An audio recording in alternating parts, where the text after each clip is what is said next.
if we're gonna keep it You don't real, want to see the cheerleaders in Pittsburgh. I have to tell you that. if we're gonna keep it real, let's keep it real. And keeping it real would be in the past 30 years. There's only been a few teams that's been doing anything. Cowboys gave all y'all 30 years to catch up, and there's only a couple of teams that were able to catch up. The Patriots being one, and the Steelers and Eagles. and the 40. Nah, the Steelers and the 49ers. That's it. Only three teams. Put the Eagles in there? They're not top 5. Or no, I'm sorry, not top 5, top 3. I'm talking about people that have surpassed us at least. Oh, okay. And there's only been a couple of teams that could do that. And guess what? Green Bay wasn't one of them. Green Bay wasn't one of them. No offense, bro. No offense. Okay, but you need to take that L. You need to take that L, man. Let me show y'all where it's at, though. Let me show y'all. Let me take y'all where it's at. I'm gonna take y'all there. We're going there right now. Uh-oh. Oh, man, why'd I do that? Back.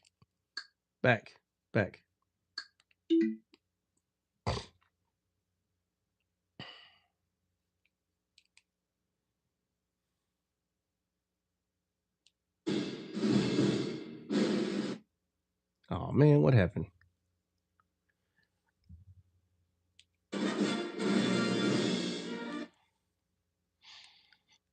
Womp womp.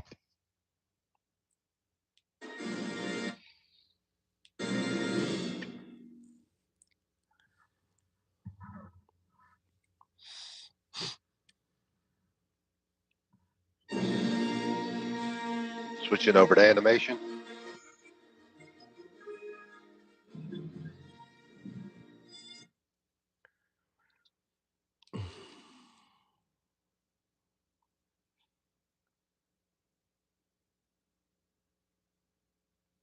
All right. He said switching over to animation. All right, let's get into it, man. All right, does anybody remember? Let's get into it. Does anybody remember? Yeah, we were on verse 5. Who the Cowboys are playing tonight? Oh my gosh. I'm gonna crash out on you, Trot. I'm gonna crash on you so freaking hard. Got him. I'm gonna take that sign from behind you, and I'm just gonna. I said, does anybody remember? He's like, what verse 5? What verse 5? For God's sakes! It's like, everybody, verse 5, second period. Yeah. Let's see what I know. The Cowboys are playing like. Oh man! About to hear that one song. What's that one song? Wah! What's that song called? Down with the Sickness by Disturbed. Yeah, that's gonna be Christian, bro. Yeah, with that sign. I about choked on my biscuit. Do what? I said I about choked on my biscuit when you said who the Cowboys are playing tonight. It's too good, man. I couldn't help it. He's like, bro, can we just move on, bro, please? Fine. So yeah, 5 and 6. That's pretty much where we're at. Verse 5 and 6. Verse 3 goes back to let me see. Why did I put that? There's a reason I put that. While he's figuring it out, guys, repost alive.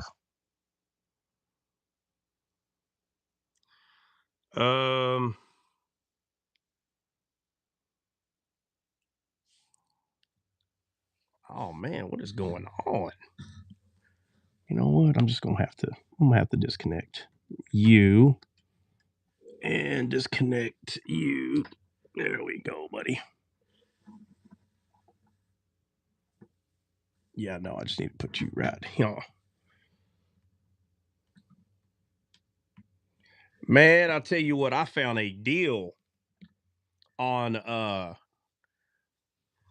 Amazon. I was looking on TikTok Shop. They might be on there. I'm being honest. I don't know. I didn't see anything like it. But I got 3 good iPhone chargers, USB-C to USB-C, to the little plug-in port.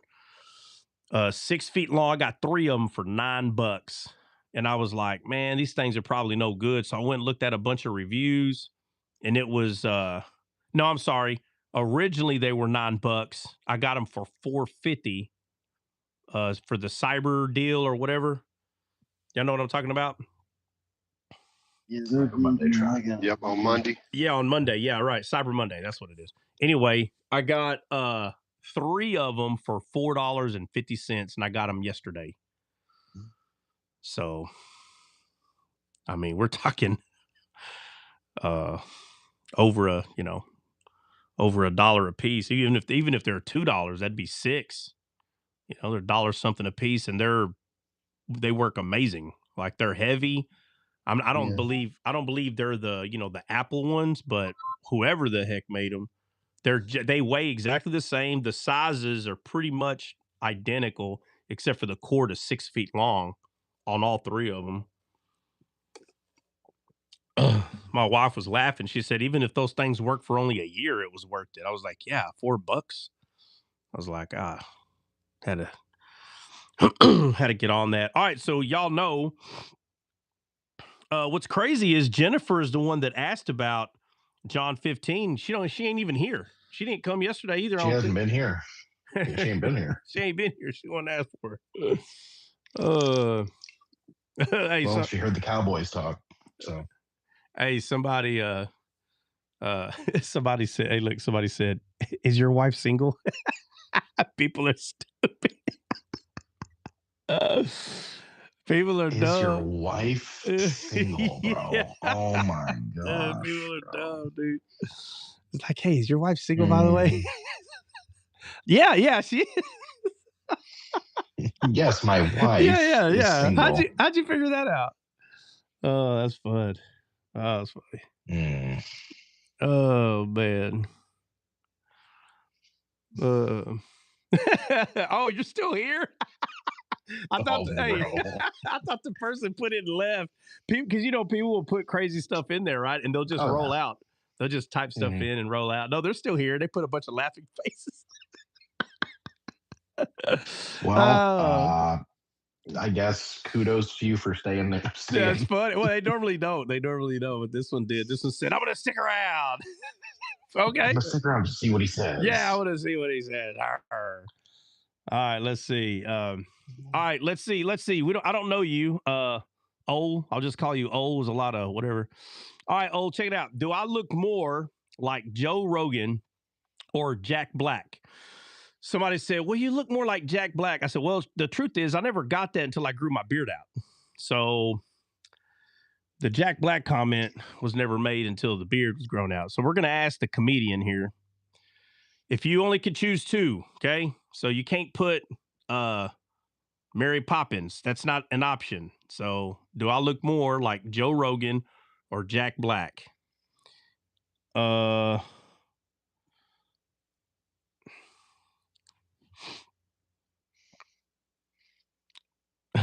Bill puts Jack Black.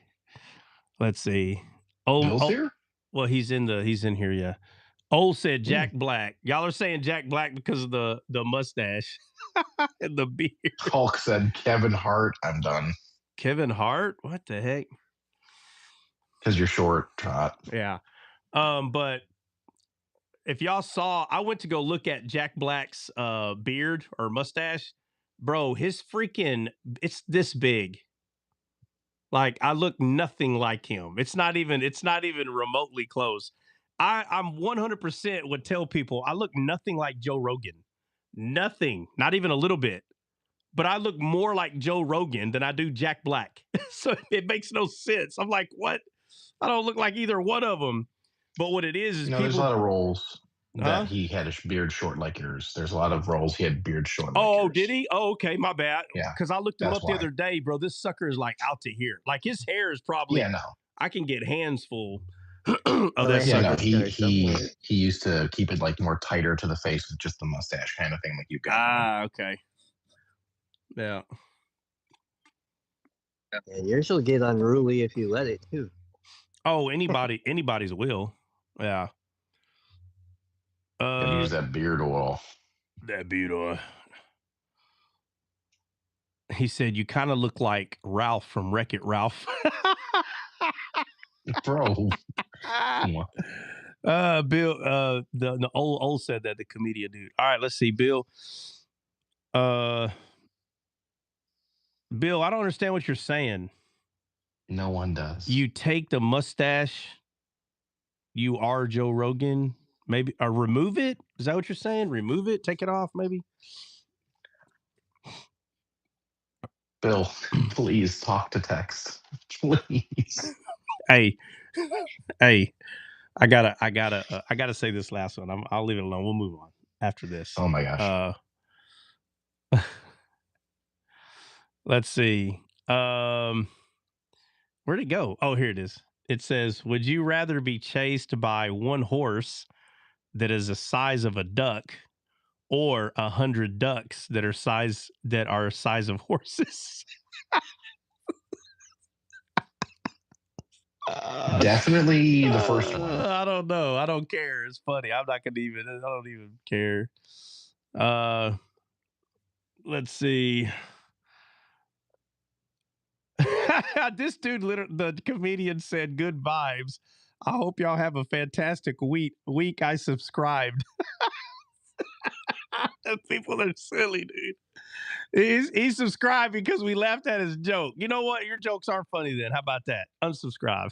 He's like, "Oh, fine then. You know what? Bad vibes. Delete." Mystery. All right. I'm sorry. I lied. I said it was gonna be the last. I said it was gonna be the last one. I'm sorry. I gotta read. Listen to this comment. "If your chair broke midstream, what's your escape plan?"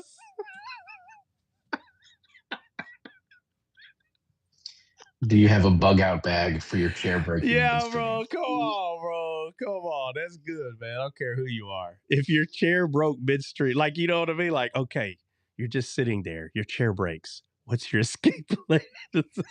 They don't sell a chair space. That's too good, man. Oh man, these dudes. Hey, look, I have the little button. Look, I have the little button. I've fallen and I can't get up. Oh man. Oh, he's got Lifeline? Yeah, that's what it is. Lifeline? Life Hey. alert, life alert, life alert. Yeah, Life Alert. Hey, I had to show up to one of them one time. Well, I didn't have to. Somebody had to, and they're like, "Hey man, can you come back me up?" I'm like, "Yeah, bro, I'll go out there. No problem. Let's go." So I go out there, and I hear like a squealing. It sounds like a pig in the backyard. Bubba, we're we're bumpkin trees area, and it sounds like a pig in the backyard squealing. I'm like, "Bro, what the heck?" And I told that dude, I said, "Hey man, you need to get one of your I'll just say your deputy out here with you. I'm doing my own thing, but I'm gonna hit it from the woods." I said, "I don't know what the heck that noise is. Y'all do y'all thing. I'm gonna be over here at the woods. So if anything goes down, don't you pew pew in my direction."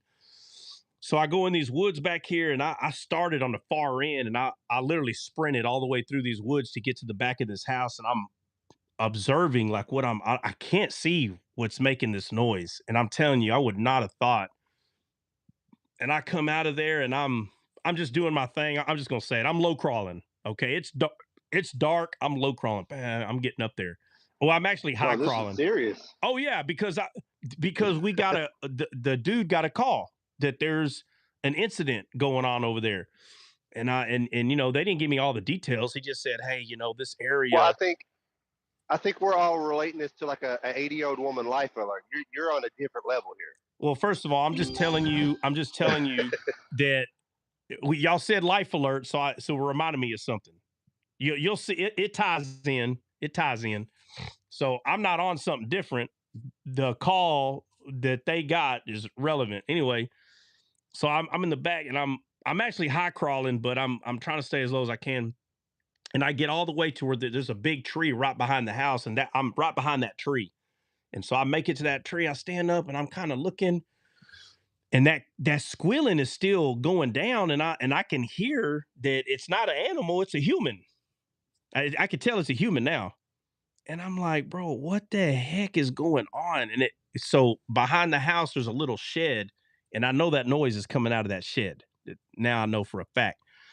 And so they're looking inside the house. They're like, hey, bro, there's nobody in the house. I don't see anybody moving. And I said, well, I'm back here.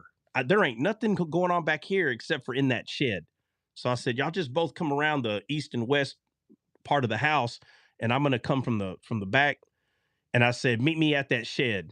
And so we all pretty much meet at that shed, and we figured out that it's a person, but I can't by the sound, I can't tell if it's a guy or a woman. I can't tell. It's too weird, the noise. And I said, hey, it's your call, buddy. I said, there ain't no pew-pewing going on out here. So go ahead and stick your head in there. And he sticks his head in there and he comes out. He's like, oh man. I said, what? So it is an old lady. It's an old lady for real. And I've seen the movie Deliverance. yeah, well, no, it's not nothing like that. Oh. But she has a lifeline button. Okay. And she was on top of the shed. Bro, it's like 9-10 o'clock at night. She was on the shed. She was on the shed. And I after he told me that what happened, like she fell through or whatever, I left. I'm like, bro, at that time there's 10 people there, and I have nothing to do with this area. I'm just there in case any pew-pewing anyway. So the whole thing's done. The next day, I'm like, hey, what? I said, I didn't want you to tell me anymore. I ain't writing a report. I ain't writing a report, bro. Just yeah, I don't know what happened. There ain't no pew-pewing going on. Y'all need to get EMT out of here. I don't know. And he said that the lady said that she was up there, and I think it was either, it's been so long, it had to be, she was trying to get her cat. That had to have been it, from the roof of the house.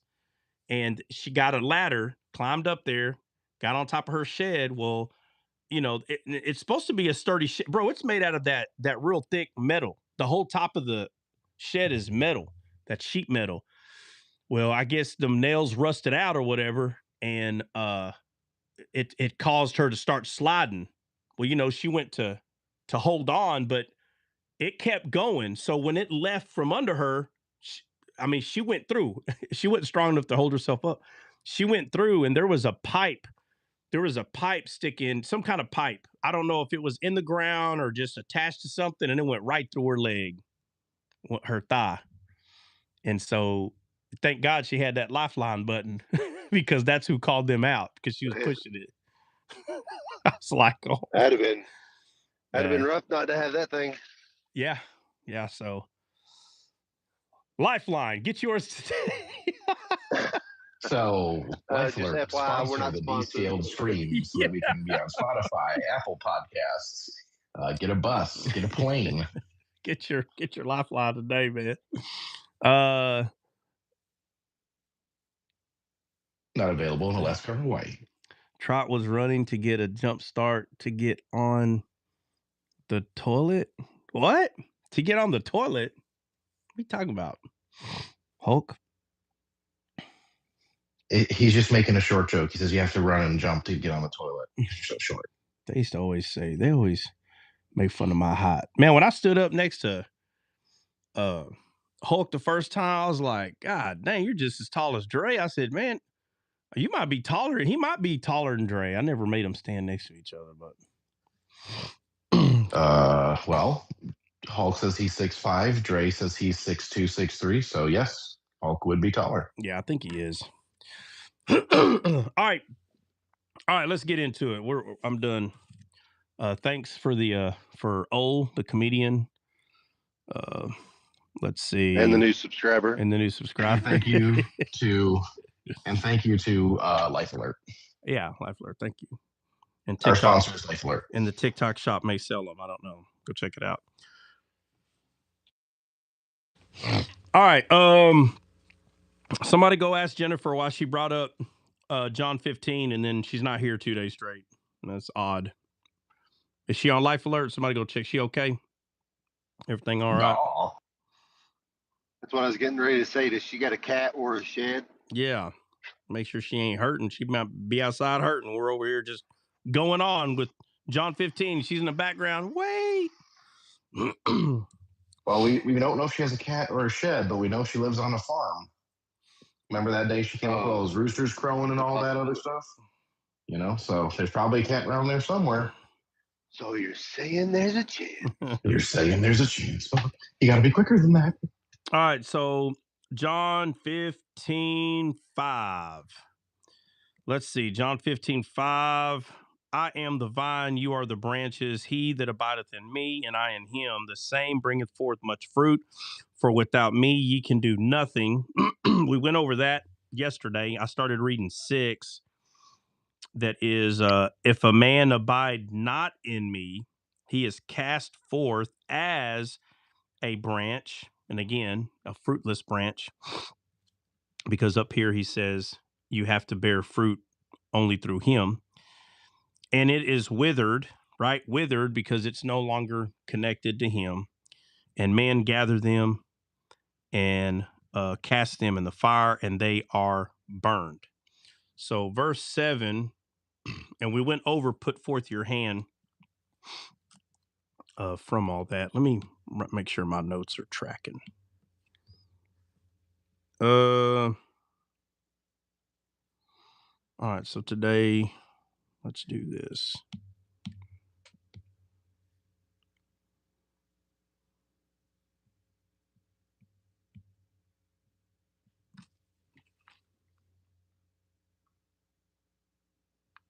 Oh man, it's starting to rain.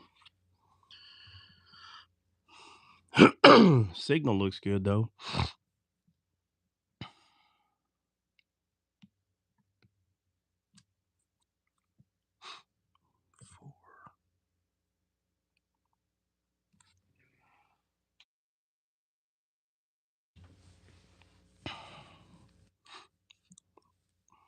Just bear with me. I'm just trying to make sure I write this down.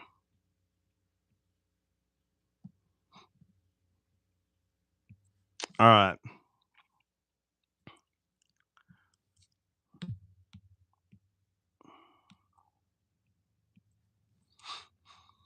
All right, 7. If you abide in me and my words abide in you, ye shall ask what ye will, and it shall be done unto you. So starting at verse 2, where he goes into how the Father is the husbandry and he purges the branches, and he's telling them, the disciples, which are all disciples, that they're branches. And it says right here, if ye abide in me and my words abide in you, ye shall ask. So notice that he says, if my words abide in you, you shall ask. If his words abide in you. So what is Jesus's words?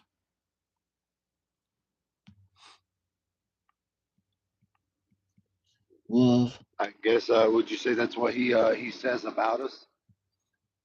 You're fearfully and wonderfully made. You're all these things that line up in His will. We can ask of those things. Yeah, so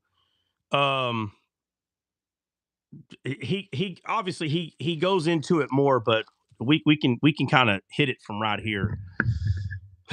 So starting at 1, he starts telling them that he's the vine, they are the branches, and he continues this talk all the way, and he comes here and he says, if ye abide in me and my words abide in you. Understand what he's saying about himself. Think about everything he says about himself and about his words. How does he describe his words? Yeah. Spirit They are and life. truth and light. Yeah, CJ. Yeah, right. Well, y'all are all saying it, but CJ put it in the comments. They are spirit and they are life. Those are his words. His words are spirit and in life. And he says in 7, if ye abide in me and my words abide in you, which are what? Spirit and life. They're his words. He says, and my words abide in you, ye shall ask what ye will, and it shall be done unto you. So if his words are spirit and truth, what kind of things do you think What kind of things do you think you're going to be asking for?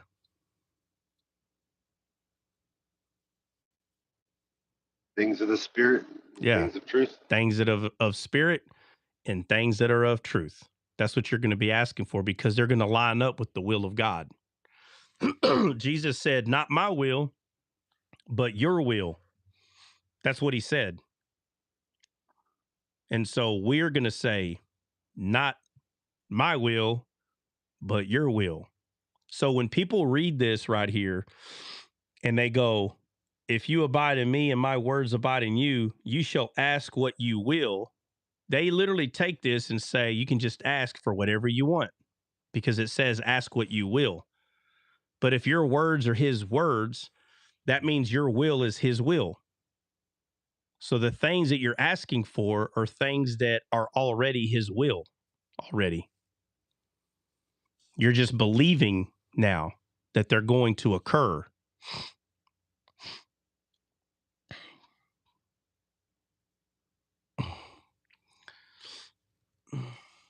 Oh.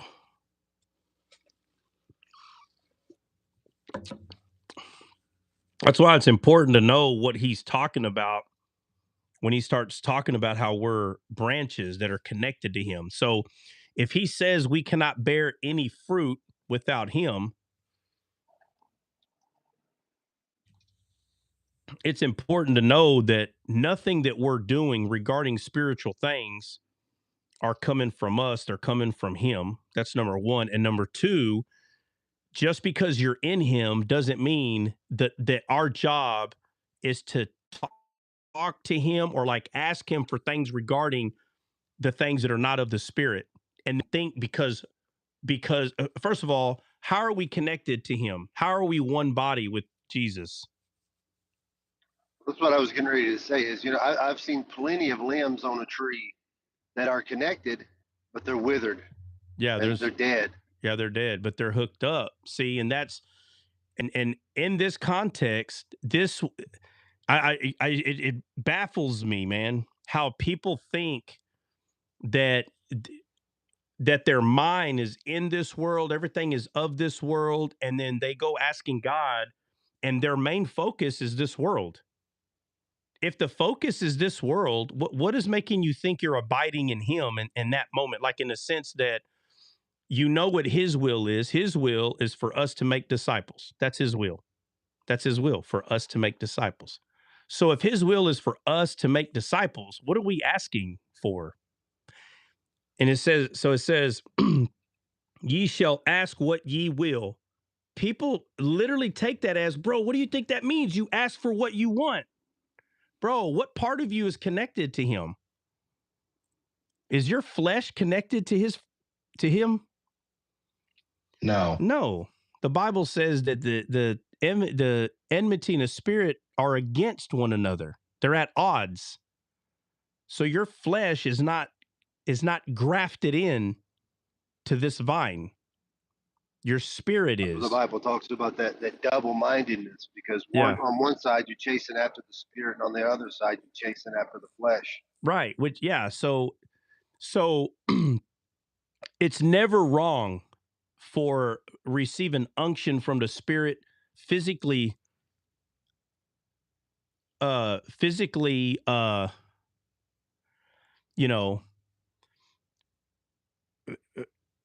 for instance, if somebody needs a physical healing, it's not wrong to pray for someone's physical healing. That's not wrong.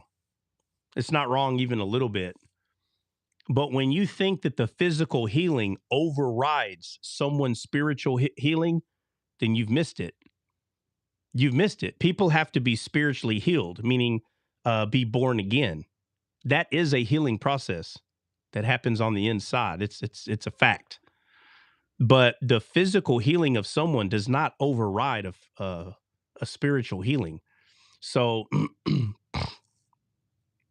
if when this says, if ye abide in me and my words abide in you, you shall ask what ye will, and it shall be done unto you. The Amplified says, if you remain in me and my words remain in you, that is, if we are vitally united and my message lives in your heart, ask whatever you wish and it will be done for you.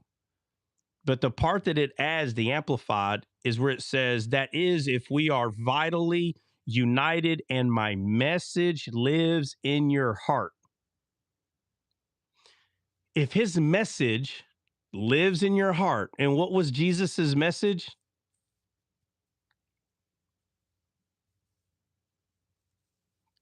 Anybody? The good news. Yeah, the good news. That was his message. How are people confusing this, that if the good news lives in you, watch this. Look how out of context this is. Starting at John 15, verse 1, all the way to 7, he's not talking about anything in this world. He's talking about things of his world. And look what converts, not disciples. Disciples don't do this. They rightly divide.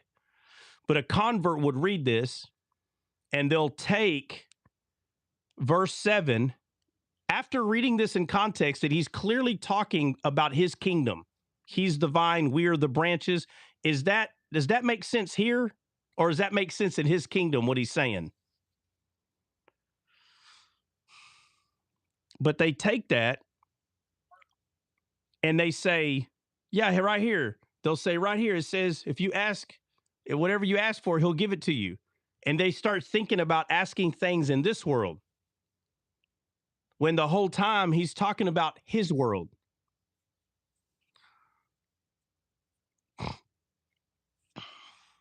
They're talking about his world. You can see how people can take things like this out of context and then get frustrated and get mad because, more Bible thumping. Yes, no offense, Bible thumping. You should stay and learn something.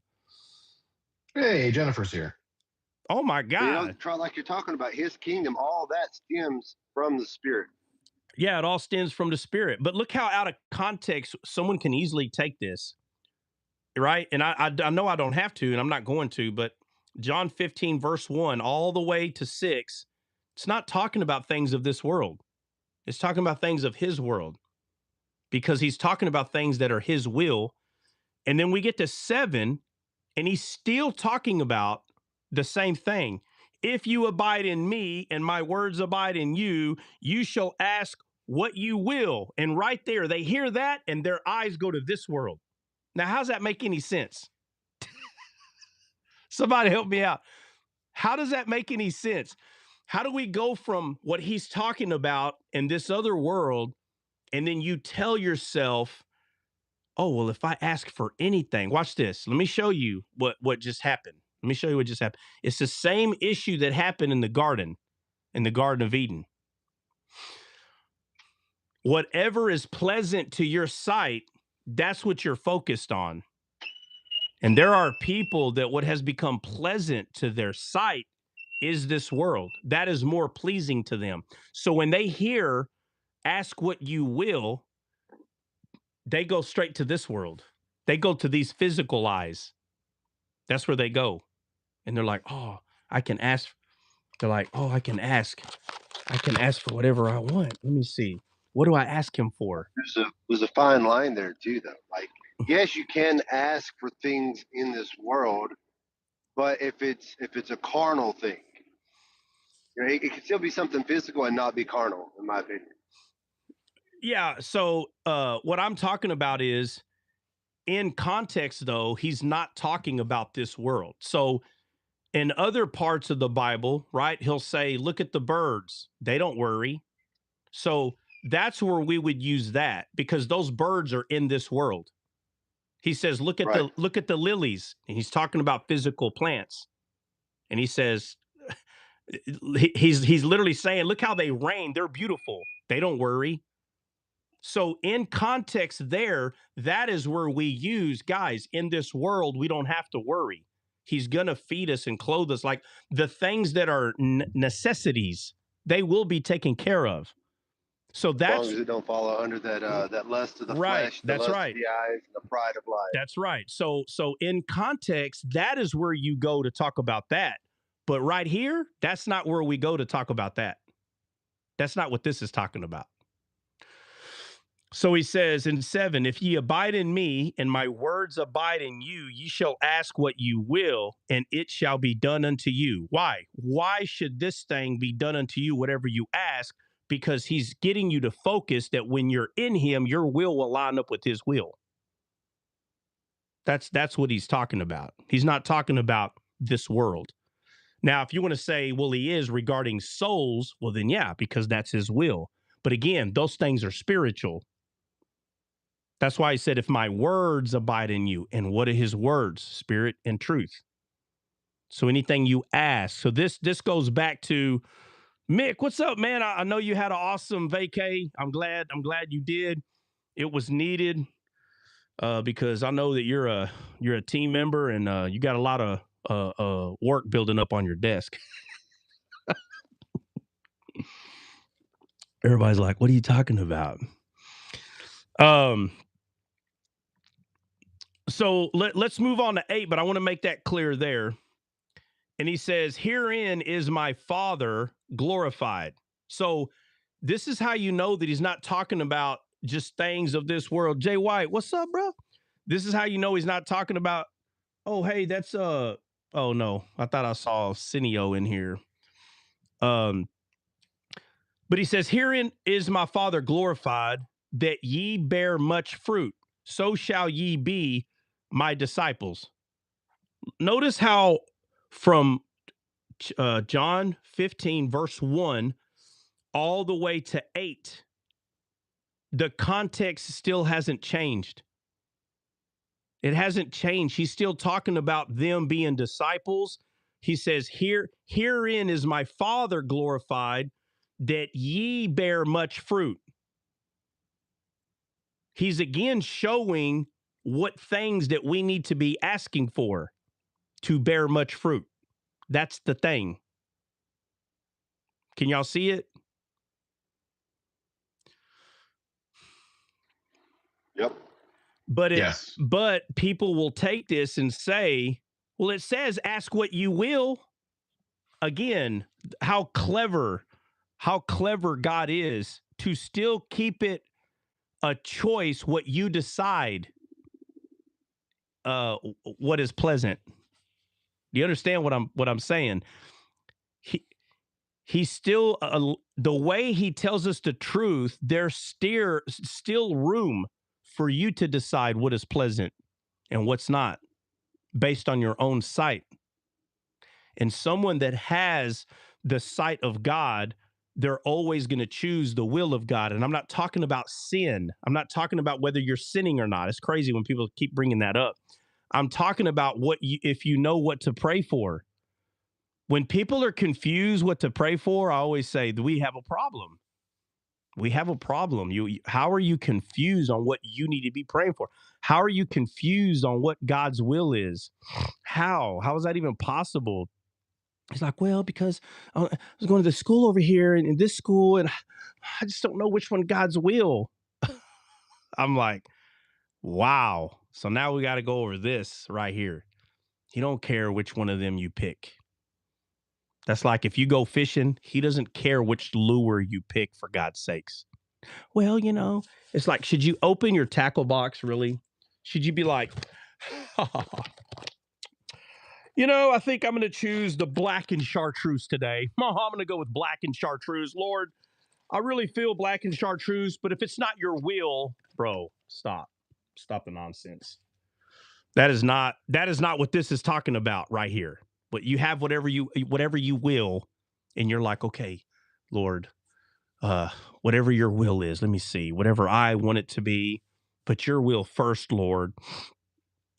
If we keep this in context right here, he's talking about as a branch, what should you more than likely be asking for, right? That's all he's talking about, that you're a branch, he's the vine.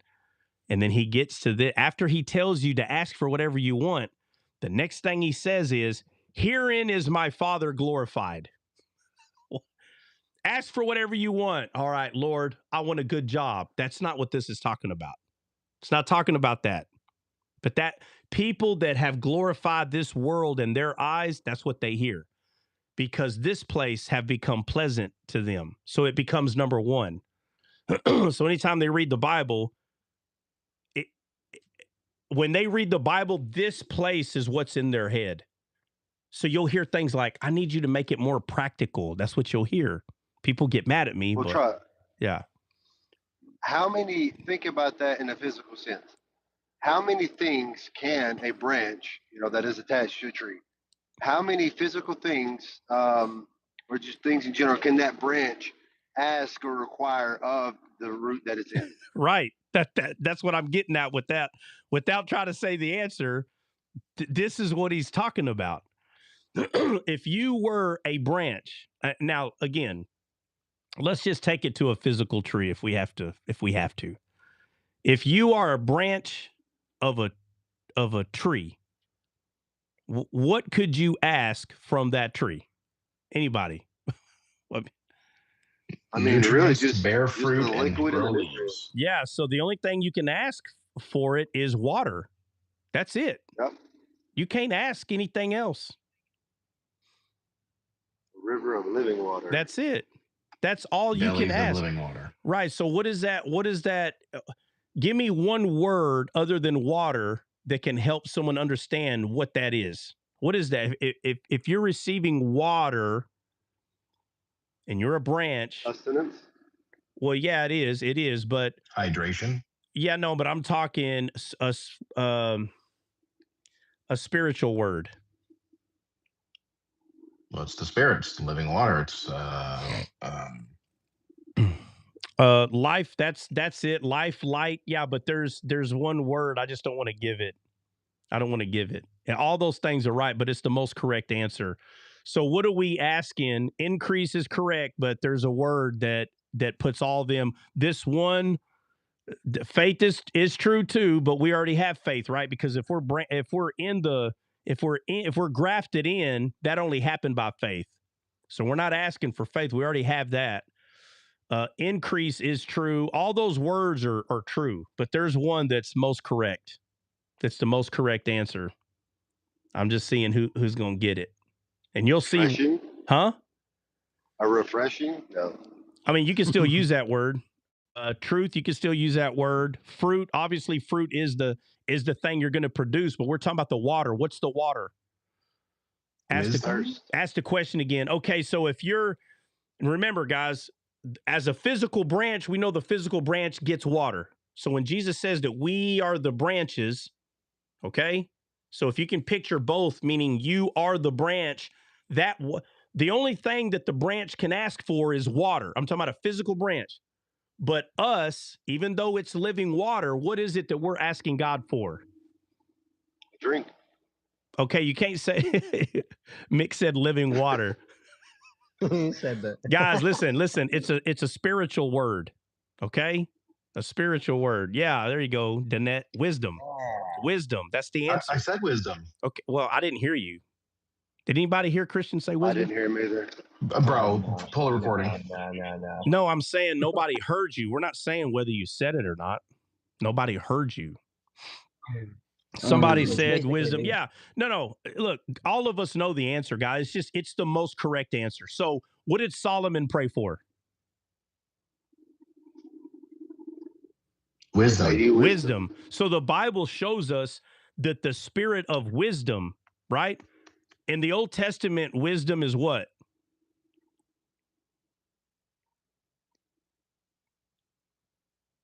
What is Spirit. Wisdom? Huh? The Spirit. Yeah, it is the Spirit. But what else? What else is It's it? Feminine attribute of the Spirit. It's it is the power, the life. It is. That's all I got. Yeah, it's. I'm just trying. Fear of God is the beginning of wisdom. Unknown. Yeah. So wisdom. No, wisdom is not knowledge. No, you got the spirit of wisdom and you have the spirit of knowledge. They're two different things. Okay. JH said honey. Yeah, life. That's true. But wisdom is a. Yeah, her. There you go. Cineo. wisdom is feminine in the Old Testament. Did you not? Maybe my mic's not working. I literally said that again. I'm We not both saying said I'm it. not saying you didn't, but I didn't hear it. Did anybody hear him? Yeah, Bro. me and him said it at the same time. Okay. Actually. All right, that might be it. That might be it. Yeah, so yeah, mother of all living. Yeah, but wisdom is feminine. It's feminine. And wisdom is silver in the Old Testament, right? It says seeketh her as refining silver. But wisdom is the thing that we are to be asking from God. It's wisdom.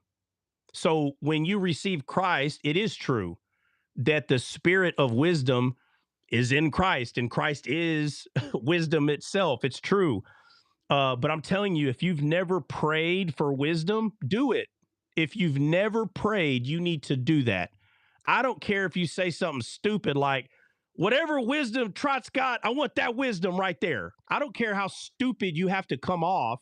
I don't care how you word it. God knows what you're asking for, bro. It's so dumb when people act like if you don't say it a very specific way with the T and the totter and the flip of the, bro, he ain't stupid, okay? He knows what you're asking for. Lord, the wisdom that you gave Paul, the apostle, when he became descaled, I want that wisdom. It doesn't matter how you say it, but say it in a way that you know what you're asking. And if you know what you're asking, God knows what you're asking. Okay. But if you're like, well, so many things, I mean, come on, man. Ask and know that when you ask, you receive. That's what the Bible says. Ask. Don't ask amiss. Yeah, don't ask. Right. You ask for wisdom, and I'm telling you right now, you're going to get wisdom. Not in the sense that you don't already have it, but you'll start operating in it more. Why? Because you're a vine.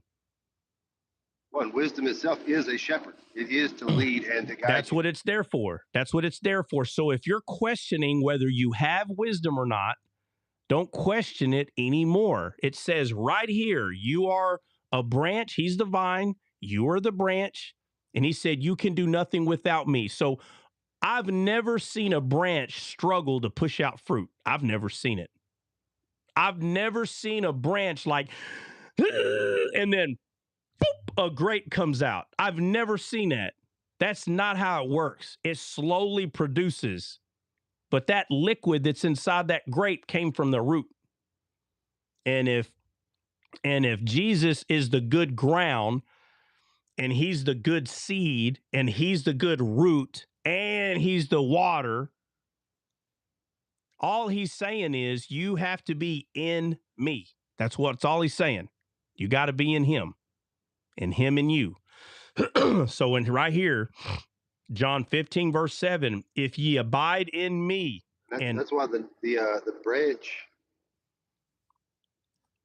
Huh? Sorry, I was just gonna say that's why the branch doesn't ask the tree for fruit or for leaves, is because if it is in him and it is getting from the root what it needs by nature, by its DNA, its genetic makeup, it's going to produce what it's supposed to produce. Yeah, it's automatically just naturally going to produce fruit. So when you have people that don't understand what it is I'm explaining right here, and they're like, I read that. You know, it's funny. I hear all these people say they read this, but they don't understand what they're reading. It's so weird. It's so weird. Again, John 15, verse 1, all the way to 8. The context never changes. It's the same context. But then when they get to verse 7, again, that's before 8, but I'm telling you, from 1 to 8, I'm just not going any further right now, but we are obviously. But so far, 1 through 8, the same context is there. You are a branch. That's the context, period.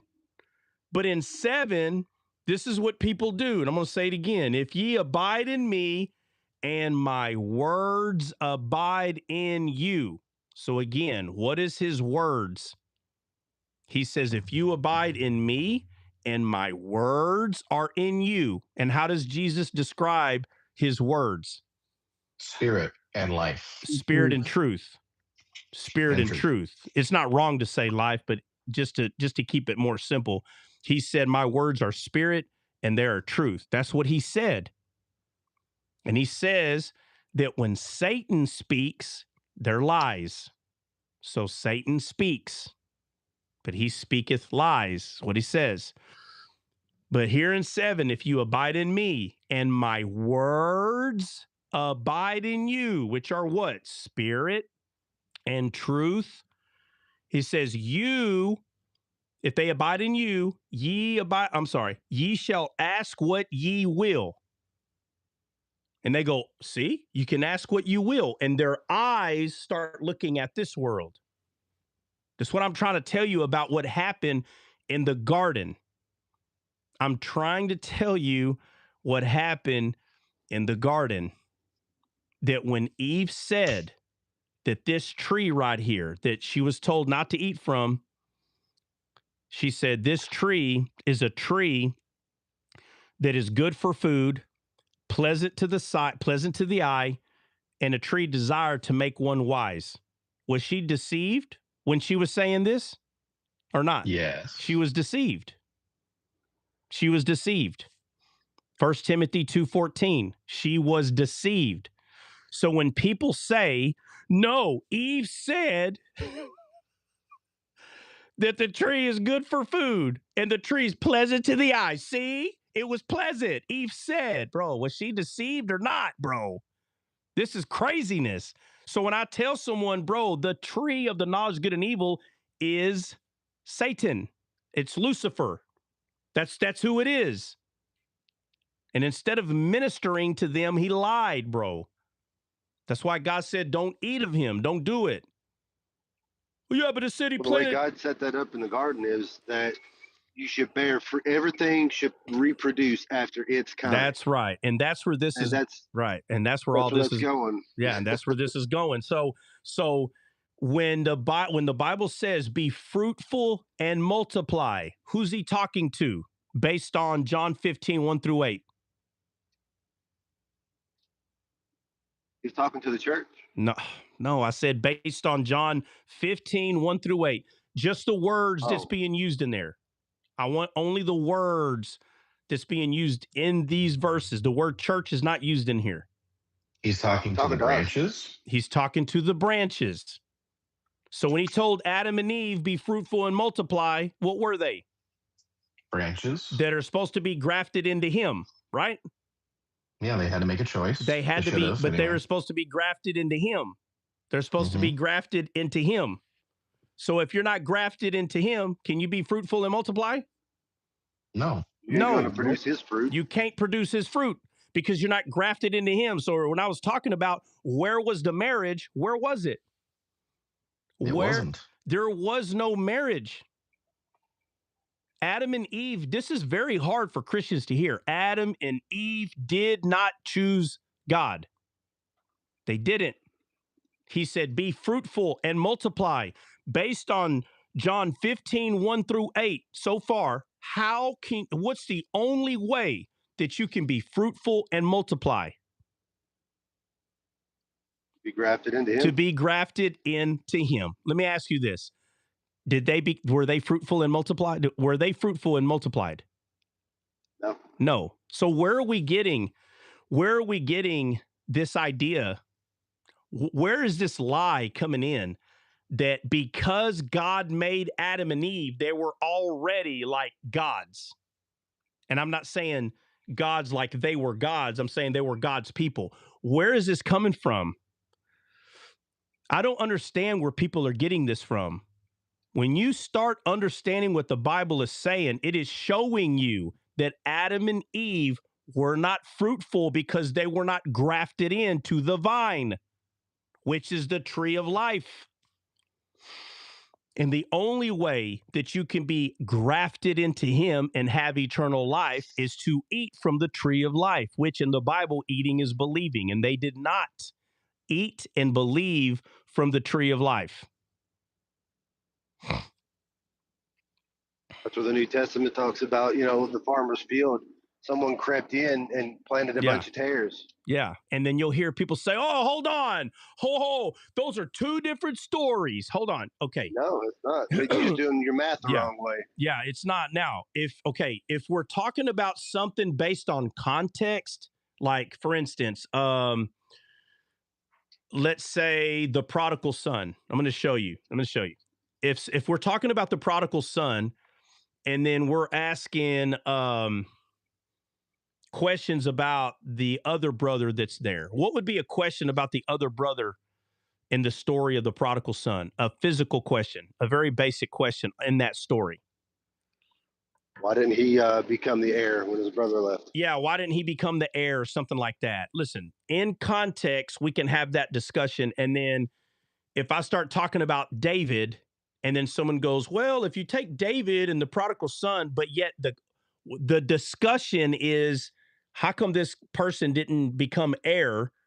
I can understand why someone would say, whoa, don't bring up David. We're just trying to figure out why he didn't decide to do it. I get that.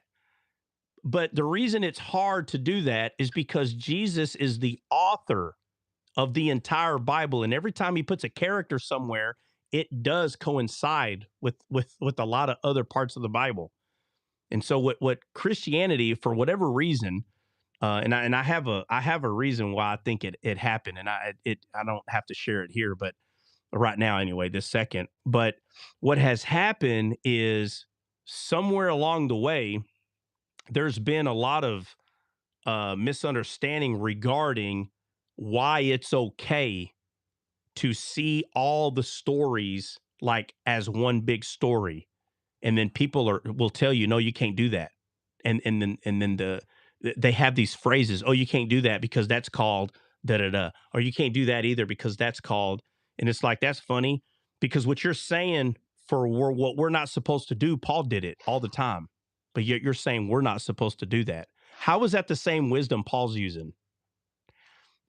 If Paul is all over the place in the Bible when he's writing a letter, and someone is studying the Bible and they have the wisdom of God, and God is showing them all over the place, like Paul was all over the place, and then someone tells you, and let me tell you, this is where the Catholic Church has a big problem.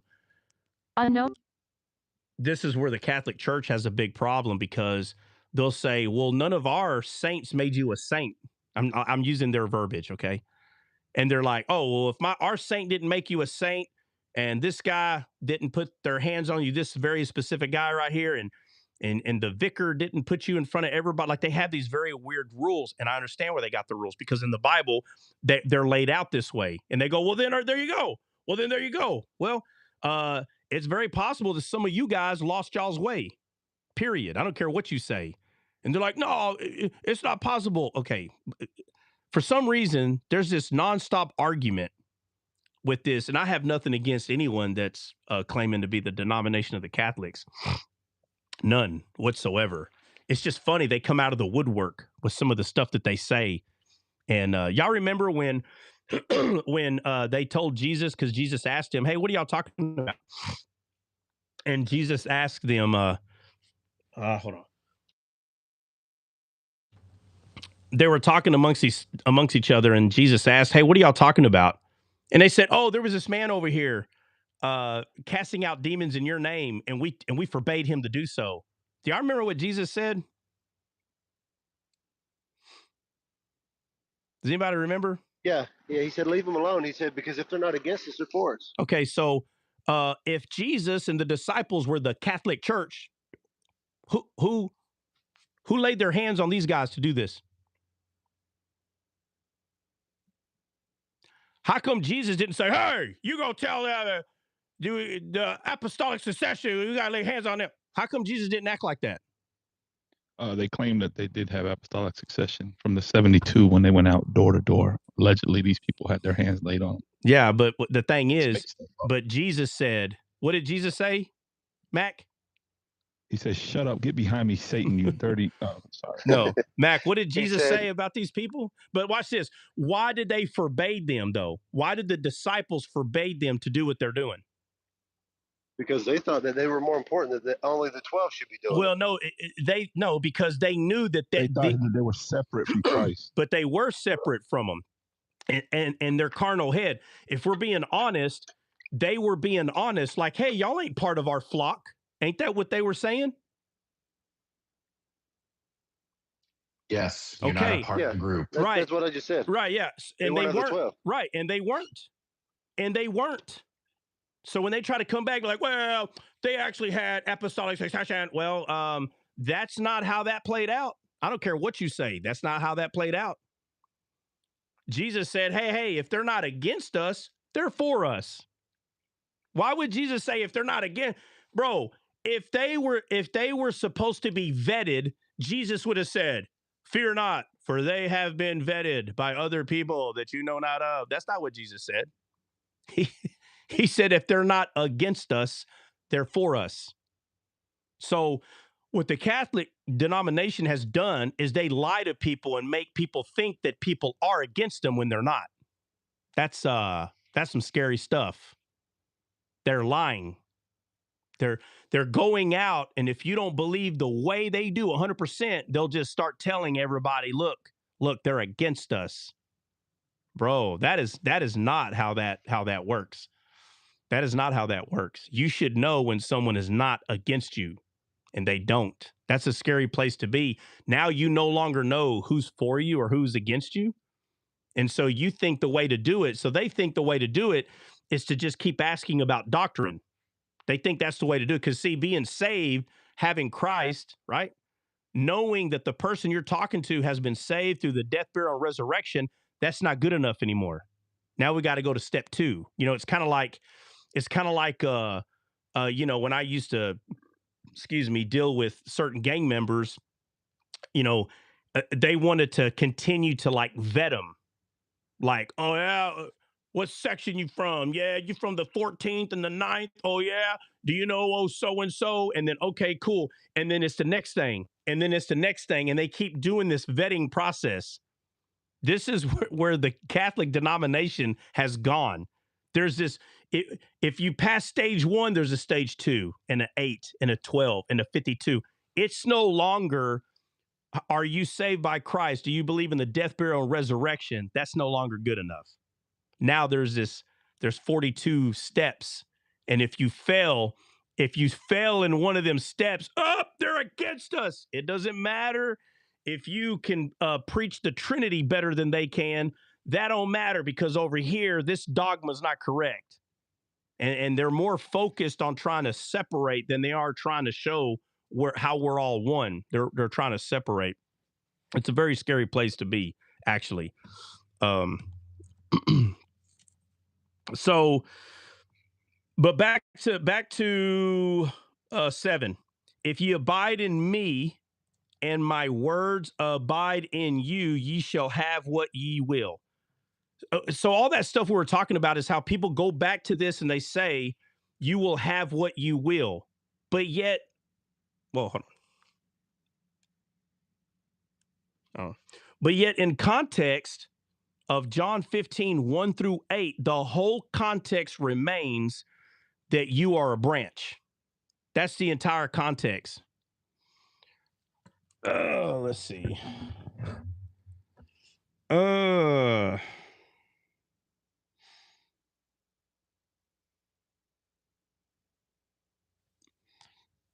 I'm sorry. I don't know why that keeps going away. Zeal, I think that's what it says. I apologize. I've been persecuted openly in public so many times by Christians for wearing a pentagram. Christians are terribly mean to those who don't follow their mindset. Well, when you say Christians, you're saying all of them. And I don't care what you wear. You can wear whatever you want. You're not going to hear me tell you what your whole outfit can be a full pentagram for all I care. You're an adult. If you're getting ready to jump off a cliff and I said, hey, probably wouldn't be a good idea. I just hope you wouldn't say I was being mean. I just don't think it'd be a good idea to jump off a cliff. But if you did, I'm not going to yell at you while you're falling. I'll just turn around and walk away. I mean, like, you're a grown adult. Yeah, not all Christians, because if it was all Christians, then I'd be doing that, But I wouldn't even say Christians. I would say religious people. That's what I would say. I'm being honest with you. Religious people is who killed Jesus, okay? Religious people. It was the religious people of the day that murdered him, even though he gave his life, but they're the ones that did that. Oh, let me see.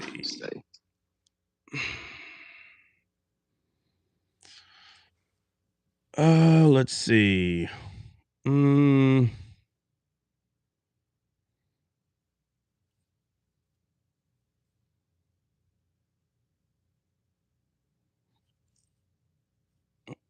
Let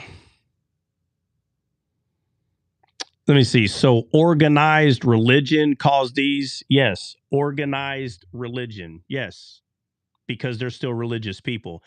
So any organization that is claiming, right, that they're of religion, the worst thing about them are the people, right? So Zeal, wherever you work, the worst thing about your job are the people there. That's the worst thing. And you know what the best thing about your job is? The people who work there. It's the same thing with the church, right? So, and when I say the church, I'm talking about people that are of the church of Christ, no matter where they are. The best thing about that church is the people. And the worst thing about the church is the people. This is not new. This is not new in your job, even in your house. If you have kids, if you're married, you know what the worst thing is inside your house? Y'all are the worst thing that's there. Y'all can make it great or y'all can make it not great. It's up to y'all. So,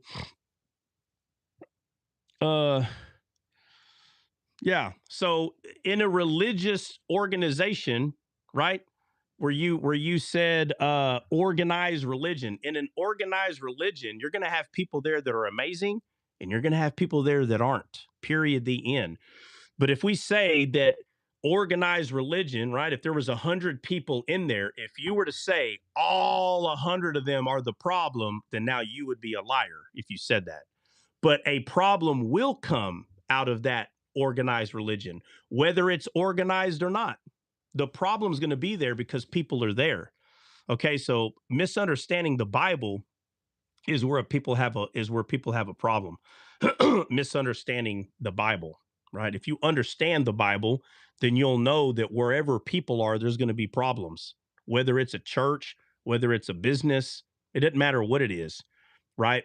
But if we say all Walmarts are bad because it's a organized company and all organized companies are bad, that's saying that other organized companies aren't bad, just Walmart.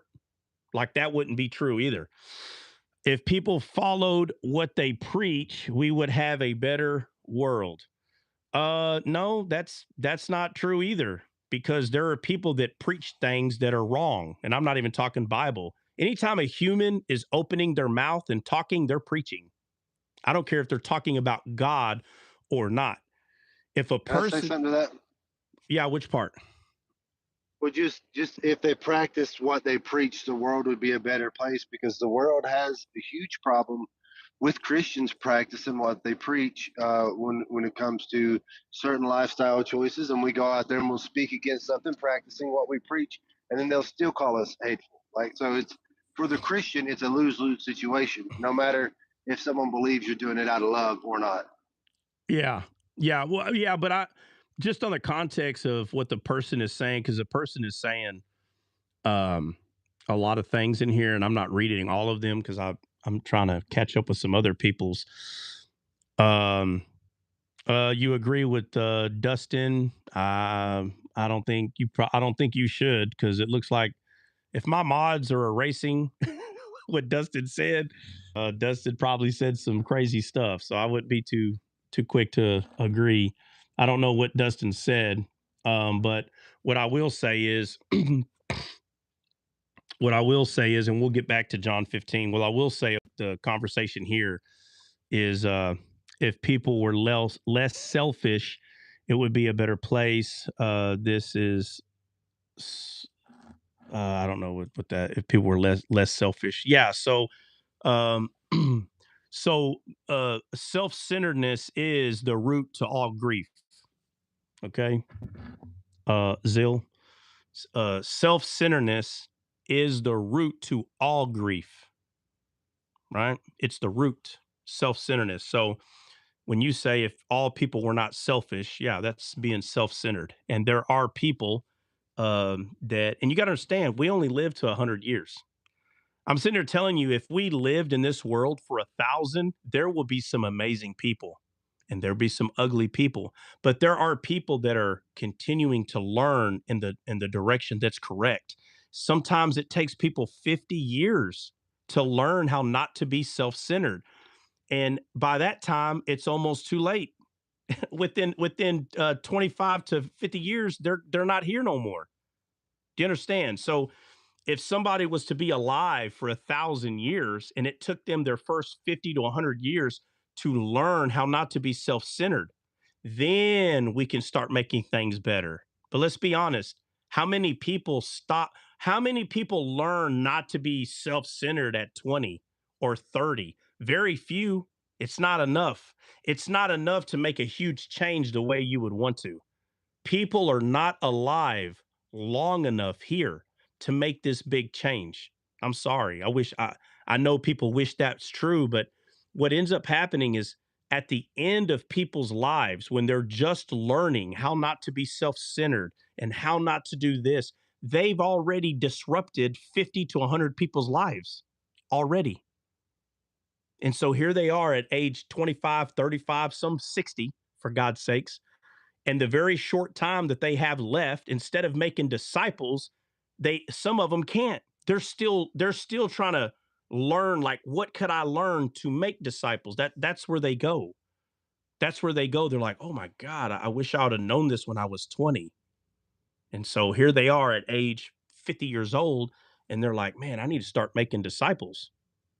And then they start at age, some of them 55, 60, and they die at 75. So they were only here for 15 years to make disciples. I know a lot of people don't view it that way, but you have to. You have to be able to see, where does a person finally start maturing and how many disciples do they actually make? And then if all the smart people are in government, how can they make disciples when all their time is focused on how to make this world better? But yet this world, the way you're trying to make it better, I'm not saying it's wrong, because we know that Moses was told to govern, the nation. Like, governing your own is not anything new. They did it in the Bible. But if all your time and effort is being towards just this world, right? Like putting people in jail, everybody behave, everybody calm down, putting better rules. If everything's just about this world, how can that person focus on making spiritual disciples? Right? They just can't, because they're putting all their time and effort.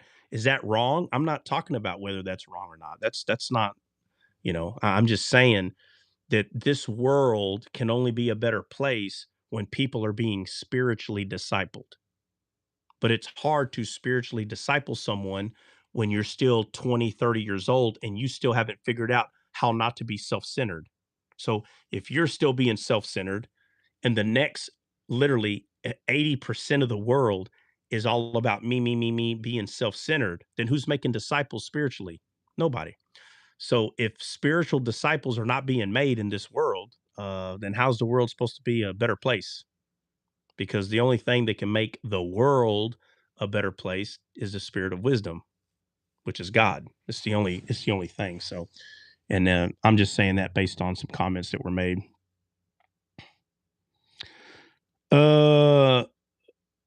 Let's see.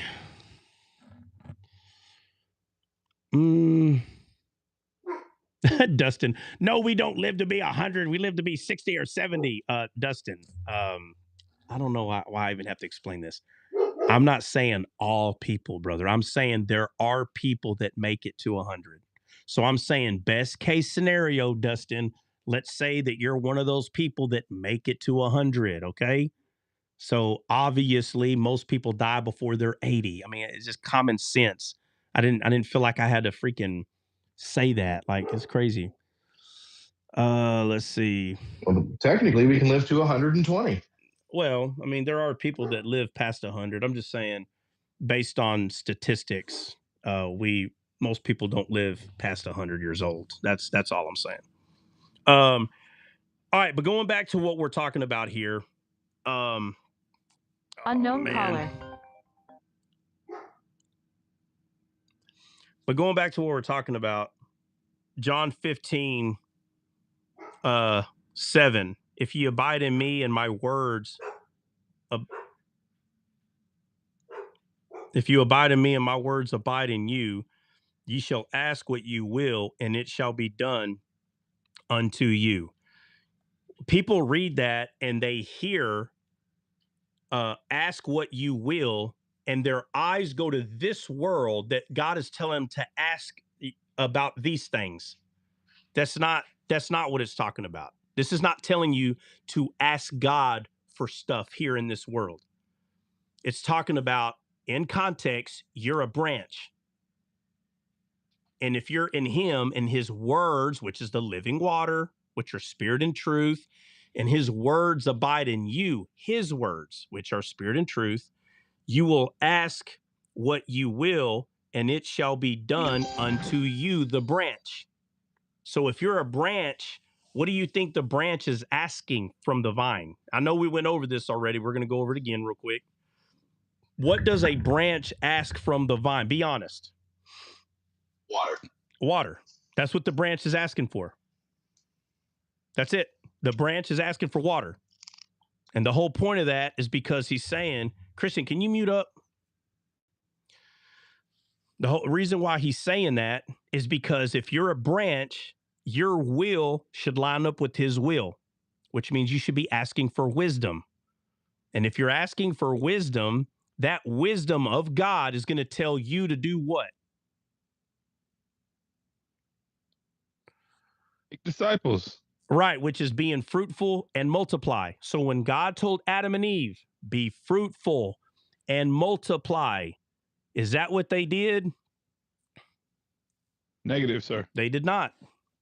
They did not. Again, this is hard for Christians of today to hear. It's hard for them to hear because what they view is because God made them, everything's already lined up and everything's good to go. Like if they didn't have to, like if they did not have to make the choice to eat of the tree of life. And I'm telling you, yes, they did.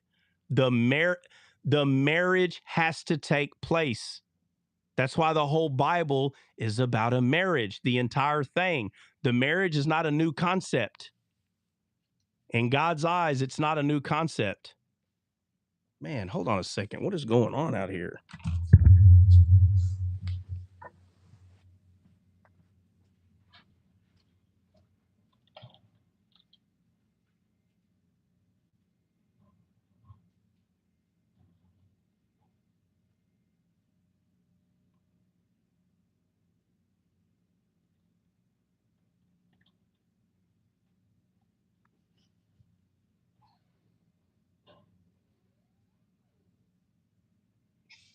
Sounds like the Armadillo Squad is back for vengeance.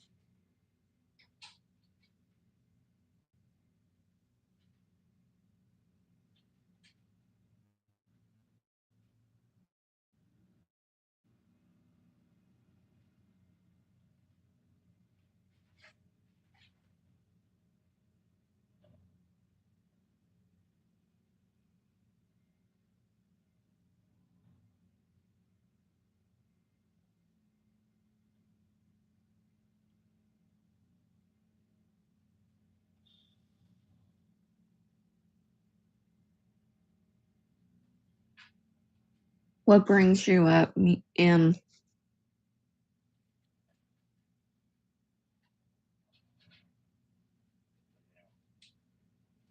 M, are you there? M Sohel?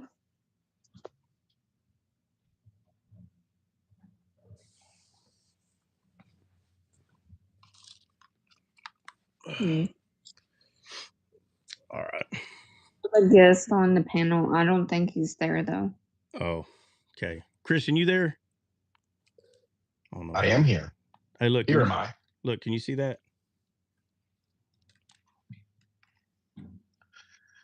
I can see Star Wars, yes. Oh, my God. What just happened? Oof. Tough. Is that what you're telling me we're doing right now? You're Yodaing my Luke Skywalker? Yeah, that's what's happening. All right. No, because earlier you're like, earlier you're like, you got a TV in there? I'm like, absolutely. What are you talking about? Pardon me. Whoa, that was weird. Did the Dilla Squad come back for vengeance? Is that what was going on? No, what happened with that was I show up after bowling to the house, and Trot, he was outside, but I had him where he couldn't go anywhere. Sometimes I'll do that on certain days. Anyway, so I come home and he is like losing his mind. I can hear him barking from down the road. I'm like, dang, what? It's got to be a deal in the yard, man. So I drive up a little faster, and sure enough, that has to be what it is, or it's a coyote. It's something, but I'm hoping it's a Dilla anyway. I'm being honest. Hey, I'm gonna have to put him in the room. They got these people cutting trees out here. Anyway, so I pull up and he's barking. He's losing his mind. And I'm walking up to him because I'm about to bring him in the house. And this armadillo, I'm not kidding, might be 10 feet, maybe from him. And I mean, taunting Trot, just taunting him, like, because it knows it has known that there is not a guardian on the property. And this sucker, there's a few of them, 2 or 3 of them for sure. I know they live on the property, and they just rooting up the entire ground.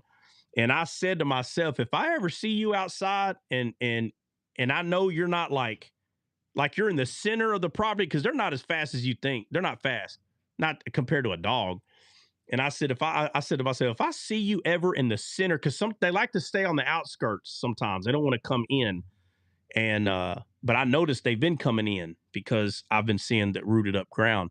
And I said, if I ever see you dead center in the property, you're done. I'm gonna let them loose. And when I get there, brother, not only is he dead center in the property, he's taunting Trot. He's kind of walking around in circles looking at him. I said, oh, is that what we're doing? You gonna taunt him like that? Nah, because he knows the past several months, you may be outside barking, but you can't, for whatever reason, you can't come over here and get me. And this sucker is right there. So I walk up real slow. Trot's losing his mind.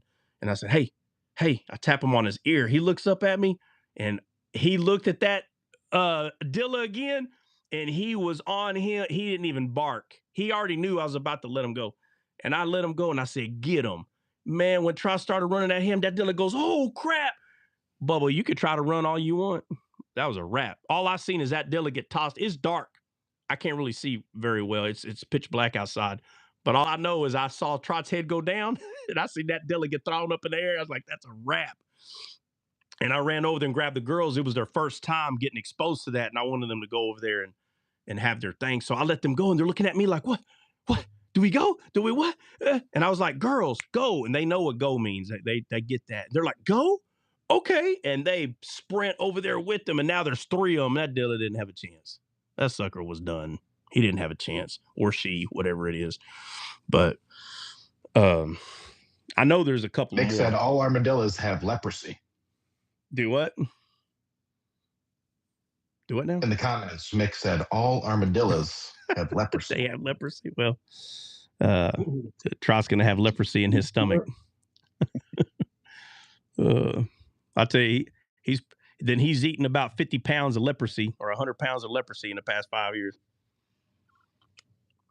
Can we talk about binding and loosing? What's up, bro? No, we can't today. We're talking about John 15. We're on verse 8, and we're probably going to be here for the next week or two. I'm not even kidding, because I decided to just kind of go through there a little deeper than I have. I'm not sure how deep I'll go.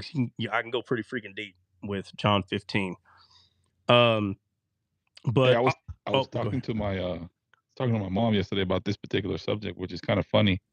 And I think she finally understood, like, that Adam never married God. Like, he never ate from the tree of life. Yeah. I said, how is it that I tried to explain to her, like, if you can't lose salvation because you ate of Christ, what makes you think that Adam in a perfect state would have ate from Christ and would have been able to lose his salvation? And she started seeing it. She's like, so when Eve came to Adam with the lie, I said, yeah, that's why Paul says the man's supposed to wash his wife with the word, which is the truth. He should have washed her and cleaned her. And you know what I'm saying? And that would have, he didn't have to eat from that. He could have cleaned her and nothing would have ever happened, because the responsibility at the end of the day was on him. He should have washed her. Yeah, he didn't. Yeah, he didn't have to believe that. He could have corrected it. Nope. Yep, Yeah. He could have corrected it, washed her with the word, which was the truth, and say, no, we're not going to become gods and better if we eat of this tree. That is a lie. Yeah, he and could have. exposed the lie and washed her and picked her up and kept walking with his wife. But instead, he believed the lie. He chose to believe the lie. Yeah, and that goes So back to where the Bible says, "Hearken unto your wife." You hearken unto your wife, right? You listen to your wife. He told Abraham, because you hearken unto your wife. Throughout the Bible, you see this multiple times, and that's what happened here. He hearkened unto his wife. So you see the failure come when the heads get crossed. You see it. It first happened in the garden. But what people want right. is they want it to say, they want God to say, because you hearkened unto your wife. If God didn't say that, then he didn't hearken unto his wife. And I'm Well, like, he said the funny thing is that he said he hearkened unto his wife. He says, the woman you gave me. So yeah, he's she absolutely gave me the. saying, Yeah, I I know. hearkened unto No, my I wife. know, but they want God to say it the way he said No, it. I know. Yeah, I'm yeah. saying And it. it's like, bro, that's what it is saying, though. I don't understand Yeah. it. So they get scared because they say, if you add or take away. So they're saying that if we say that Adam hearkened to his wife, right? Listen to her, because God didn't say it, they'll say, well, you're adding to the Bible. That's not what it said. That's not what it means. Adding to the Bible, that's not what it means to add to the Bible. I don't understand where did this get messed up like this? Like I say, I have a big I know what happened, but it's just gonna make a lot of people mad. But when they say if you add or take away, bro, what does that mean to add or take away? That means that, and I'll just put it this way, in the sense of hearkening to your wife. If Adam said, the woman you gave me, she gave me to eat. If you don't understand that she spoke and he believed, if you don't understand that, then it doesn't look like he hearkened, he listened.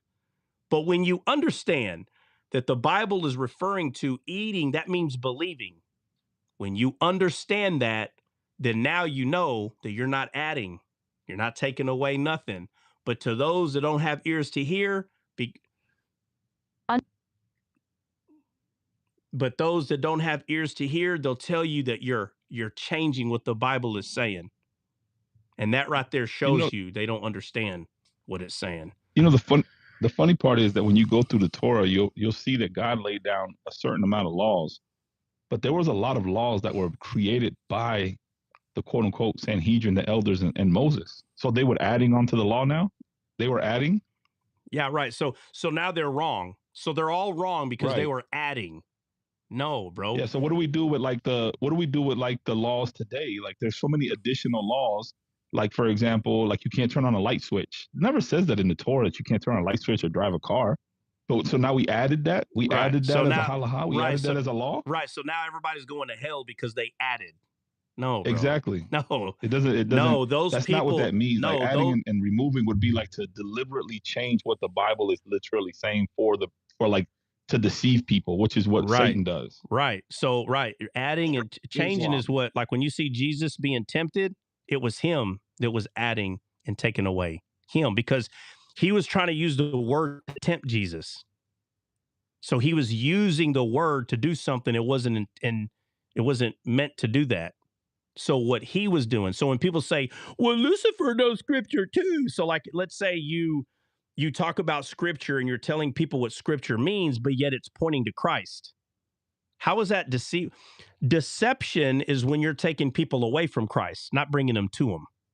That's deception, according to the Fact. Bible. So if you're bringing people to Christ and they say, that's not Paul's gospel, you're adding and taking away. Okay, so this person is saved now, and you're saying they're not saved because deception was used to get them saved. How does that make any sense? So how is this person saved? And so here we go again. He saves people with Satan. Bro, we got to By go the way, back. that's what the Muslims say. The Muslims say that Paul was a liar Yeah. and that he lied and deceived people to bring them to Christ. That's how he did it. So Yeah. that's a big nonsense. Yeah. And then Saba wrote something in the comments. So Saba, the light switch thing is true. So the thought process is because the Torah says that you can't light a fire on Shabbat, they now have modernized that fire and say, well, if light is actually like fire because it produces light through the bulb, which is kind of like lighting a fire for light.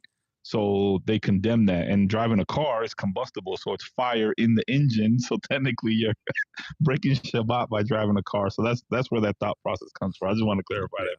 So because right. So let's they tell you, hey, on the Sabbath you can't drive a car because of the combustion, because of the light. So they're going to hell now. No, bro, they're not going to hell.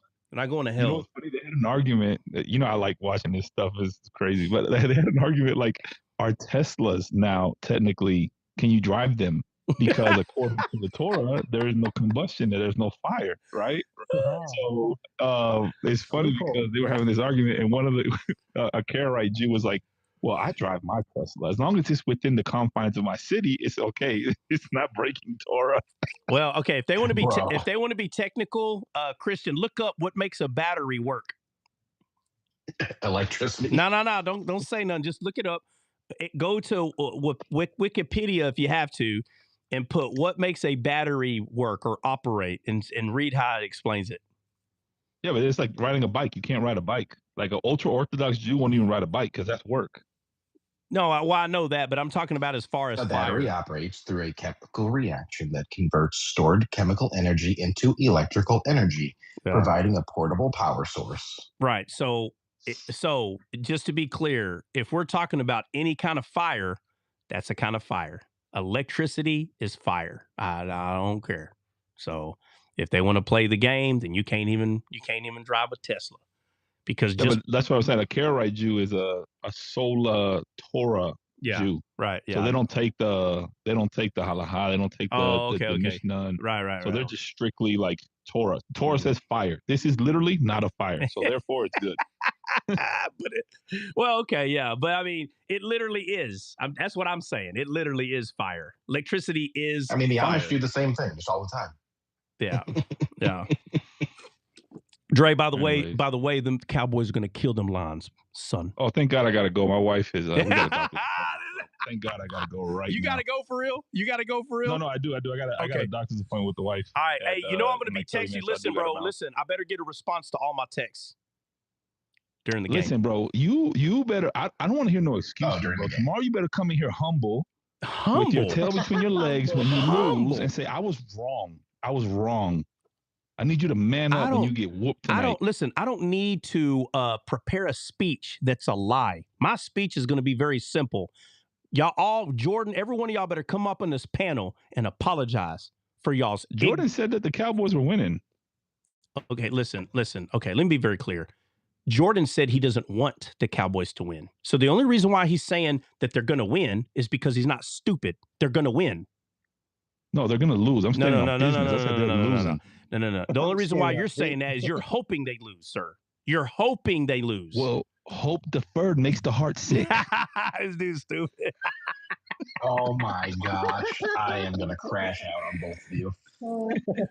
Yeah. All right. Yeah, the game's at 7. All right, I'll see y'all later. All right, later, dude. Later. Okay. Let's see. That's right. User 01647851347. We are going to the Super Bowl. That's right. Can you please get a name up there? Please put a name up there, man, so we can call you a name. Put a picture up there too. Big smiley face up there. Otherwise, we're just gonna call you a name. No, we're gonna call you user 001843359. Well, technically, if you think about it, you can have a Texas-specific Super Bowl. It can be Texans, Cowboys, AFC, NFC. And the Houston Texans are pretty good this year. Yeah, no, we'd murder them at this point. Can you imagine the Texas Bowl? Yeah, that'd be actually pretty funny. All right, let's get to it. What time is it? 10? Oh man, I gotta hurry up. All right.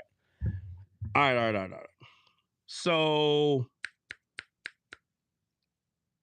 8, John 15 verse 8. Herein is my Father glorified. So this is how the Father is glorified, that ye bear much fruit. That's how. So in verse 7, where it says, if you abide in me and my words abide in you, ye shall ask what you will. You ask what you will.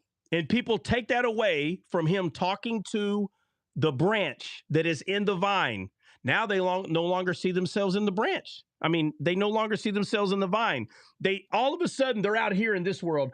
Oh, ask whatever I will, like a big old doofus. Now all of a sudden you change context of what this is talking about.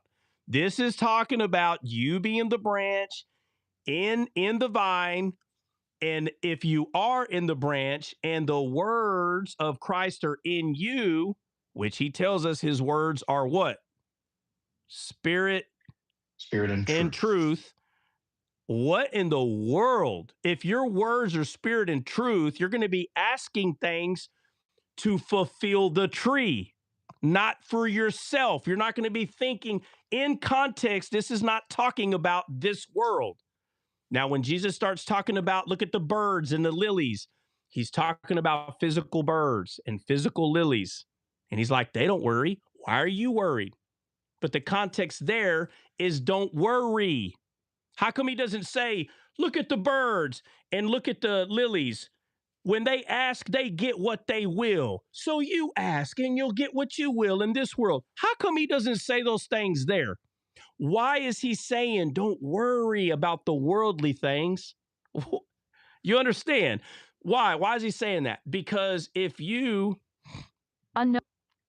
He's saying that because if you're a branch that's in this tree and this tree is not of this world, then the things of this world don't even worry about. Why are you worried? Why are you stressing over them? The thing that you need to be doing is focusing on what? Becoming fruitful. That's what you need to focus on.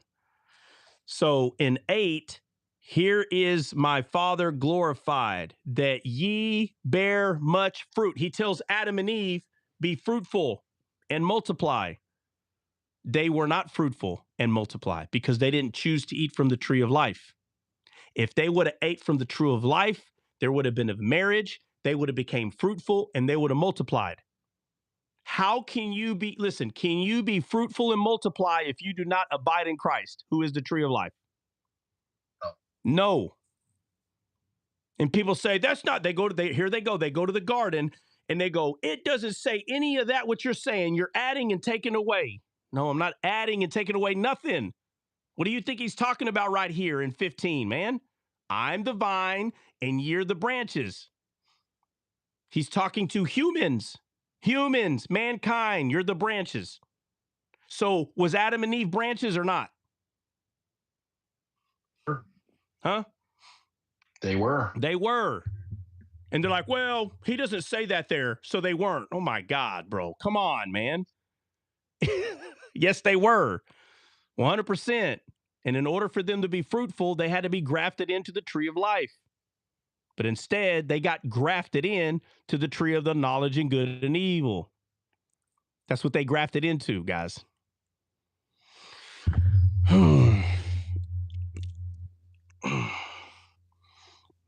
Comedian's back. What's up, O? Is Adam God? There's 2 Adams. Which Adam are you talking about, O? O came in here throwing. I said something about my wife, and O said, hey, is your wife single? People are crazy, bro. Oh, which Adam you talking about? The first or the last Adam? I don't know if you're still here. I hope your comment's not old. My bad, man. All right. Okay, so let me go to 9. Hold on, let me write this down. Hold on a second.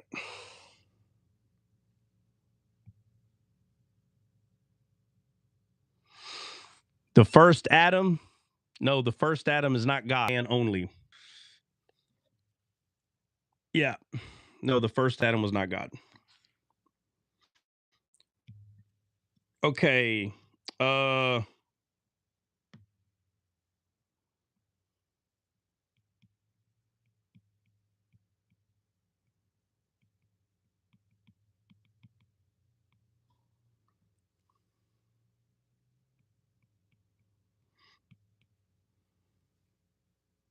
I know what I need to do.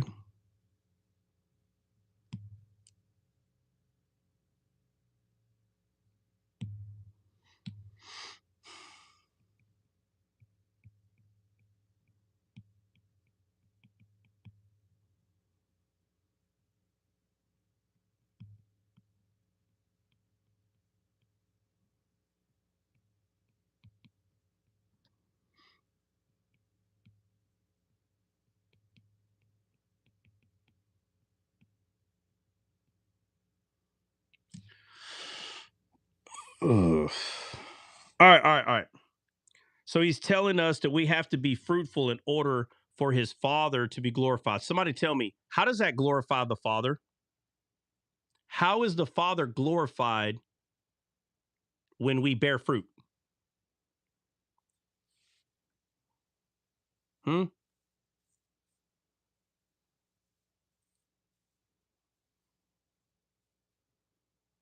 Anybody? How is the Father glorified when we bear fruit? Because the Father is not glorified if we don't bear fruit. Look, herein is my Father glorified, that ye bear much fruit. So shall ye be my disciples.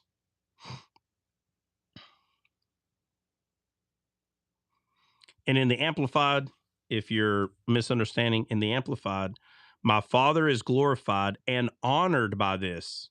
Glorified and honored by this, when you bear much fruit and prove yourselves to be my true disciples.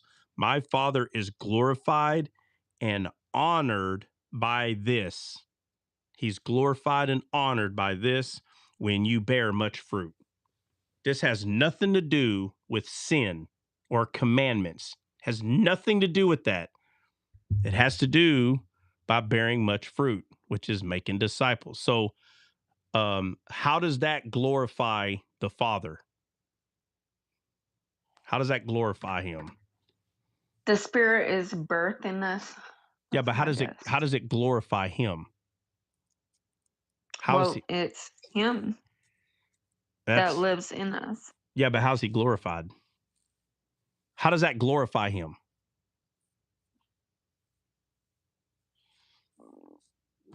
The answer is quite simple. I don't want you to think hard, make it difficult. It's actually quite simple. Sando, that's real close, because we are eating of him. Yeah, but when we become fruitful, how does that glorify him? The spirit and the soul newly. Yeah, but how does it glorify him? That's what I want to know. I'll give you another minute or two. I guarantee you the majority of you, you're thinking the right thing. I'm just trying to, again, based on John 15, this whole thing is talking about vine, branches, and fruit. So don't use words that's not in here. It's going to take away with the way I'm asking the question. Because he eats of the fruit of the vine. He does eat of the fruit of the vine, but how does it glorify him? I don't know these questions, man. I just here to learn a little. Yeah, no, you're good. I'm live on another platform, so there's people. If you don't know, it's no big. What?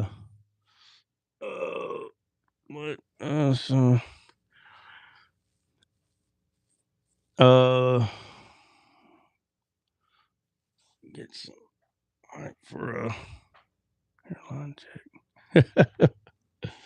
There's What? more Yo, branches. chat, let's get some hype for a hairline check. Or you think I wear a hat because I don't have hair? Billy Blue What? Jeans. Billy Blue Jeans, you still here? I'm sorry, guys. I was reading some comments. know. Billy Blue Jeans, you still here?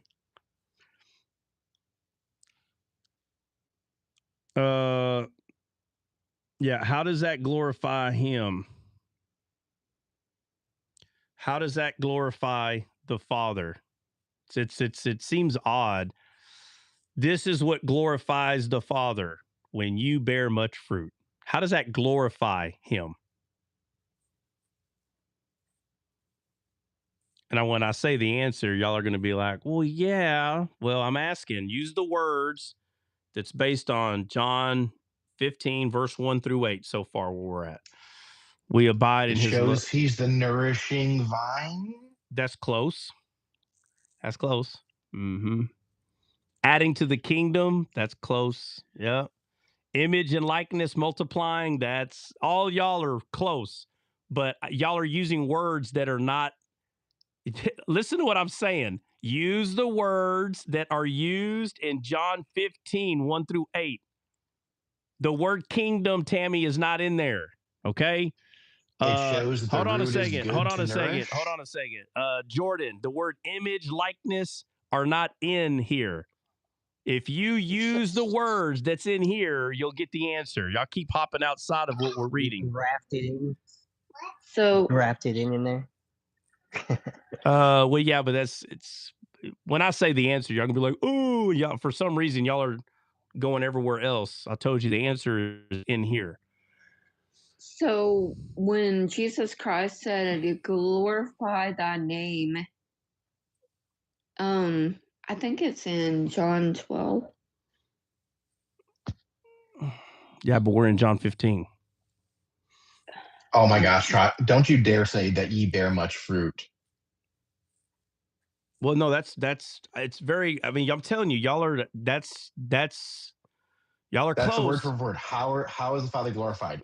Because ye bear much fruit. Yeah, but how? Okay, but how? Listen to what I'm saying. How does that glorify him? Bearing much fruit. How does that glorify him? The answer is not bearing much fruit. So Well, I just wanted to make sure you weren't trying to pull a fast one again. yeah. So That Saba, was my first answer. yes, multiplying is very close. Like y'all are all right there. There he goes. Who is that? Beauty place. The tree grows. That's it. That's the answer. That's the answer right there. Okay. A bunch of people were saying stuff, adding, multiplying, but guys, he's the vine, we're the branches. So when we bear fruit, it glorifies him. You understand? The tree becomes more beautiful. That's not in there. What do you mean that's not in there? Yes, it is, Sava. What? That's the whole thing is talking about. The whole thing is talking about a tree growing. That's what all this is talking about. The context, that's not in there. Growing was not in there. What do you mean? The word growing is not in there.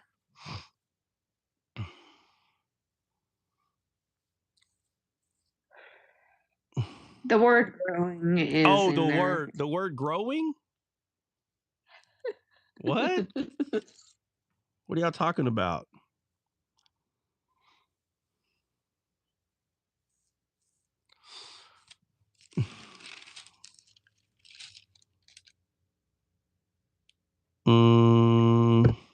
But even if it's the word growing's not in there, we do know what's happening. Yeah. So I think y'all, yeah, Sab, I think you're misunderstanding what I mean by the word not being in here. So in context, the whole thing that's happening in 15 is the vine is growing. You understand? Does nobody understand that or? No, yeah, of course. Okay. Yeah, Do what? Do what Does now? the growing of the vine, because of the way the vine kind of spreads out, like a tree spreads out, is that kind of like the yod? What is a yod? No. What is a yod? The hand reaching up? Okay, so is what you're describing a hand? What do you mean? I don't understand. Nah, it's just imagery. Sorry, it's my bad. No, My bad. no, what's the imagery? I don't understand what you're saying. Well, when you open up your hand, you look from your wrist up, it's kind of like the tree trunk up to the top of the tree, lifting up and growing out. So as it grows out, I don't Okay, know. yeah, in the Bible that's called a shoot. Yeah. Yeah. So where in the Bible do we see this what you're explaining? Oh my gosh, we just went over it. The shoot is in Yeah, the yod from the Hebrew letter, Morgan, yes. The yod and how it's used as a branch that goes out or a hand.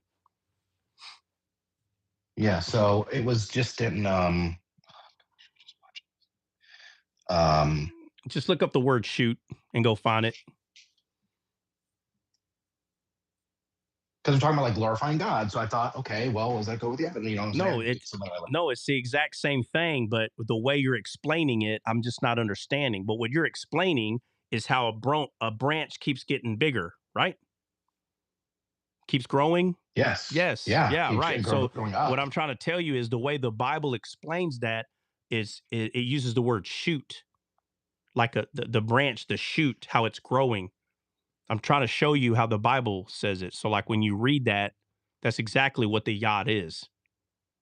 It's for our hand, God's hand is the vine, Christ, and we are branches of that vine.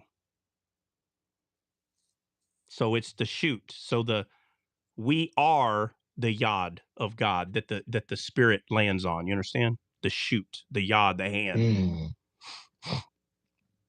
Right. That's why the Spirit cannot abide in any man here, because no one had the fruitful branch. It wasn't here. So when you have these people arguing about the Bible says that the Spirit came upon a man, and then people say, well, it didn't abide. And so they're trying to use only the black letters on a white page to figure out whether the Spirit ever resided in a man or not. When you understand that Jesus is the yod of God, the hand of God, the branch of God, the vine of God, the Father, when you understand that, and that we are in him and he is in God, which is the source, which is the Spirit, then you see the tree. So if someone says that the living vine was here in this world before Christ came, that's not true. But they're looking for a verse that says it rather than the imagery that God is showing you, which is the word. That is the word, the imagery. That is the word, 100%. And it's not something that's easily seen. Luke Luke 29, 21, 29. And he spake to them a parable, behold, the fig tree and all the trees. When they now shoot forth, ye see and know of your own selves that summer is nigh at hand. Yeah, exactly. When they shoot so likewise, ye, when ye see these things come to pass, know ye that the kingdom of God is nigh at hand. Yeah, exactly. So when you see what come to pass? When you see the shooting of forth of the yod. Just say it again. When you read what he's claiming is happening. Just read it the way it says it there. When they now shoot forth, ye see and know of your own selves that summer is now nigh at hand. So what is he physically talking about? Physically in that world, in this world? He's just talking about trees growing in the summertime. All right. And then he says, when you see this shoot forth, what does he say after that? So likewise, ye. Okay. So now he's saying, like you. So now he's comparing it to you. Now keep reading. When ye see these things come to pass, know ye that the kingdom of God is nigh at hand. Okay, so as he's saying, when you look outside and you see the physical trees sprouting, that's how you know the kingdom of heaven is at hand. No. What is he talking about? What do we see? When we see what? When we are fruitful and multiply, we'll know. Yeah, okay, but tell me in English. When we see what happening? The body of Christ growing? Okay, when disciples are being made. Yes. All right. So, yeah, that's what it's referring to. When you see disciples being made, okay? But again, at its plethora state, not at its little trickling state. Would you say, let's see, the vine doesn't just supply life, it controls the entire identity of the fruit. You can only reveal the nature of the one you're connected to. Right. So, you may not know anything about quote unquote the Bible, but because you understand how plants and trees and roots work, now you understand Christianity. So Jesus is saying, and he literally is, but in a spiritual sense, he's the vine and we are the branches. Okay. He's the vine and we are the branches. So when you can see that the law and the implications of the law and like how good you're supposed to be and all these things, what does that have to do with the branch and the vine?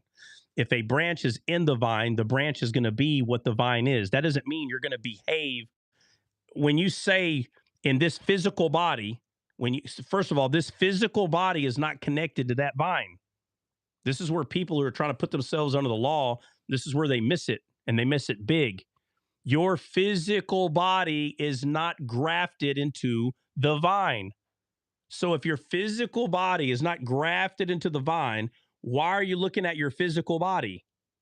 You should be looking at the spirit. And from the spirit, Your soul is going to make disciples.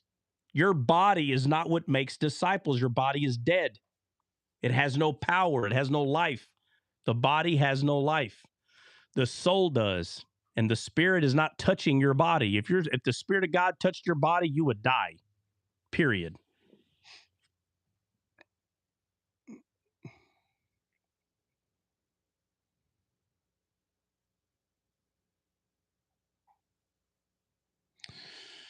All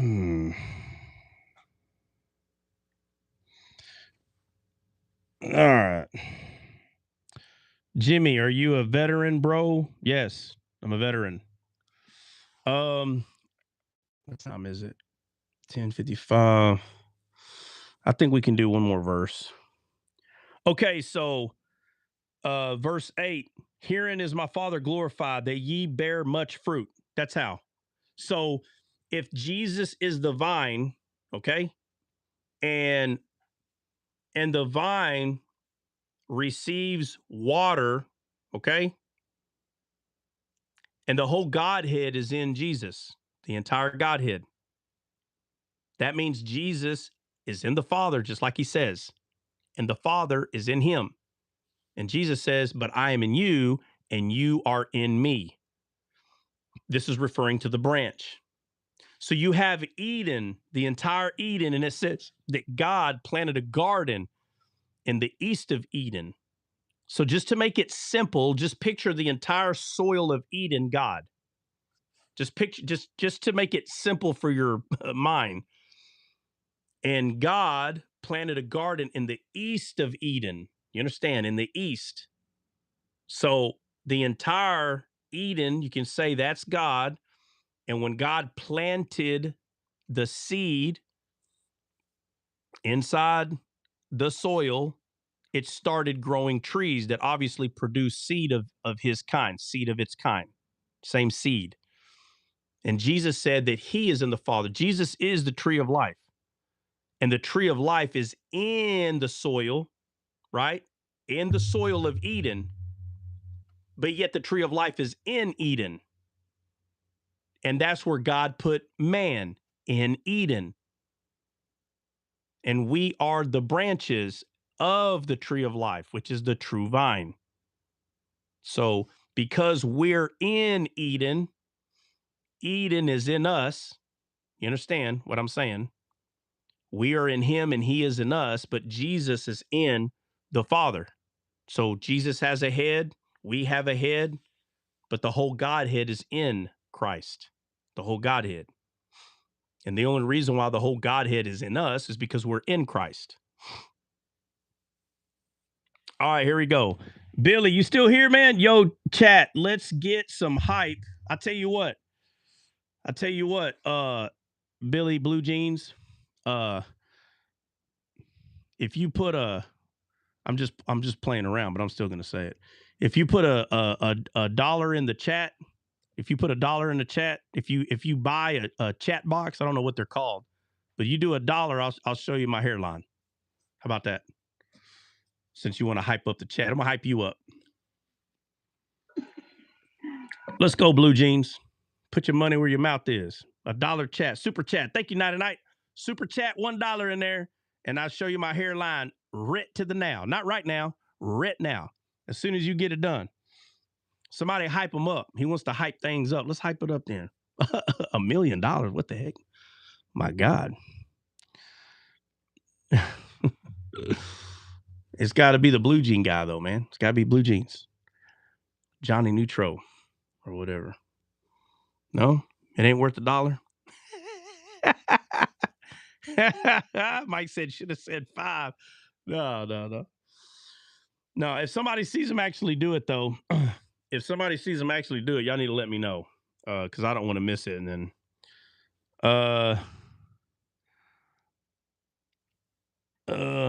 let's see. I want to get a new hat for you. No, man, I like my stupid hat, bro. I like my stupid hat.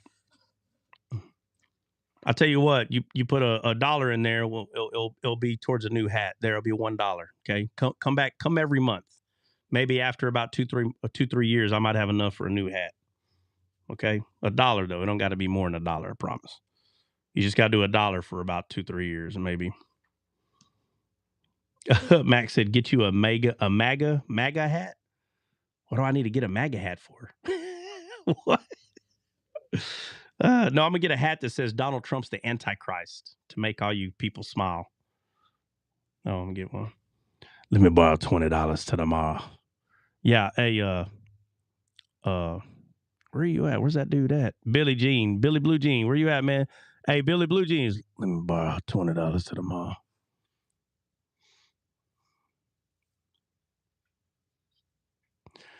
Naughty Night, not from you, bro. The Billy Blue Jean guy's got to put the $1 in there, bro. Oh, this dude, man. I said nobody put the $1 in there. Let's see that hairline. Y'all are stupid. Hey, y'all are dumb, bro. No, I was making this person do it, man. They're the ones like saying, "Let me see that hairline." I was trying to make that person pay. What the heck? Who is that? Tammy. Guys, come on, man. Y'all have too much fun with this. Oh my God, bro. All right, stop. Look. There. Hairline. Look. Hairline. Look, there. There's my hair right there. It's all right there in the front. Y'all are goofballs, dude. Getting rich? No, $3 ain't gonna make me rich, I promise. Y'all silly, man. Guys, if somebody comes in here doing that, make them. That wasn't $5 worth? What are you talking about? What do you mean? You said hairline, bro. You got the hairline. The hairline is right there, brother. Right there. You didn't say take the hat off. I'll tell you what, you put $50,000 in there, I'll take the hat off. How about that? Let's go. Make it happen.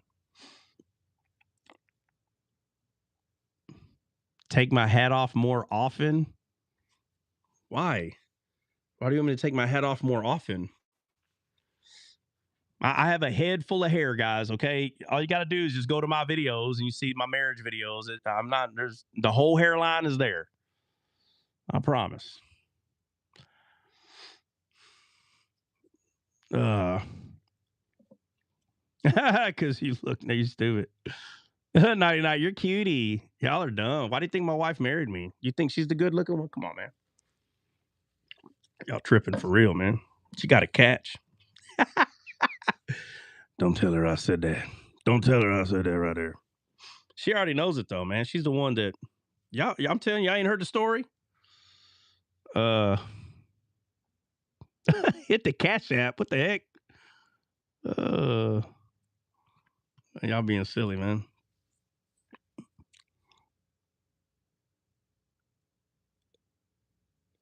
What? 50,000? You better start wearing. Bro, why are you? Y'all are goofy, man. That's too much. How come I can't heart? There it is.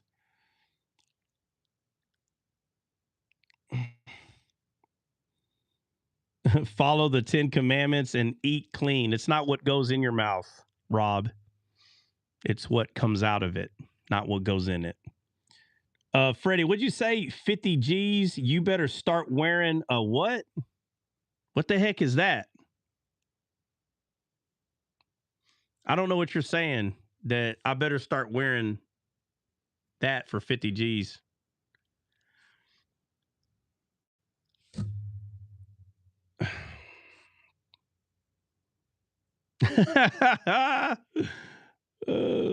She said y'all are being extra.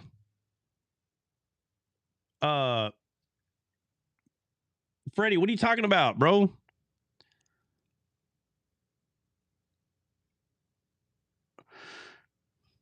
I'm new, Army. Oh, you're giving. Hold on, let me read it again.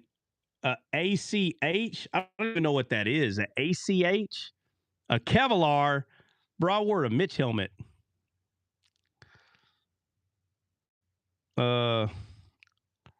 God was never wrong. He made what was food. Right. So it's not what goes in your mouth, it's what comes out of your mouth. Which means, Rob, you don't understand what eating means in the Bible. Eating means believing. Do you understand? It's what you believe, right? The abundance of the heart, the mouth speaks. That goes hand in hand with what you're talking about. So when you're telling someone don't eat something, right? When God said don't eat of this tree, you understand? He ate of the tree and he believed it, and that became the abundance of his heart. So the abundance of your heart, your mouth speaks, which means if you keep eating, meaning believing the wrong thing, that's why you don't eat things that are unclean. It's talking about thoughts and words. Why? Because that's what's going to come out of your mouth. That's why Jesus says it's not what you eat, talking about food, because that's what the scribes and Pharisees were talking about. He says it's what comes out of the heart, what comes out of the mouth that's unclean. And Jesus is taking it back to its spiritual meaning that if you're believing, if you're eating things that aren't right, those things will come out. That's why you don't eat them to begin with. That's what Jesus was pointing out. Naughty Night, what the heck, bro? I wore a beret security. This security force, oh Lord. Raspberry beret. Where are you referencing? You don't know the Bible? Rob, you don't know the Bible? I have to tell you where I'm referencing? You come in here talking about what not to eat. And when I tell you that Jesus says it's not what goes in the mouth, but what comes out, you don't know where it's at. I don't care if I brought it up. I don't know where y'all learned these rules. I brought it up because I'm hoping I'm talking to someone that knows what they're talking about in the Bible. So when you say, what are you referencing? It sounds like you don't know what I'm talking about. Acts 10, buddy, I said Jesus said. Jesus said. I'm telling you, Jesus is talking, and you bring up Acts 10. Do you read the Bible? What the heck, dude? No offense. I'm not trying to be rude, but what the heck? That's crazy. I'm talking about Jesus talking, and you bring up Acts 10? What? What are we talking about? Unknown.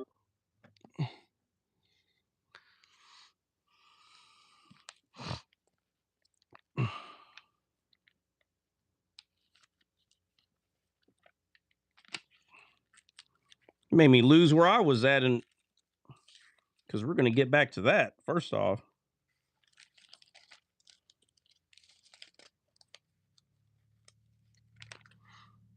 let me get back to my John 15.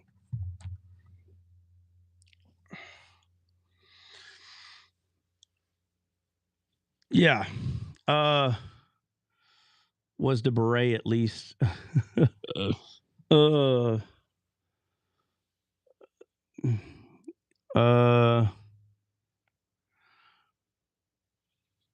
yeah, no, Rob, I know what you're talking about in Acts 10, okay?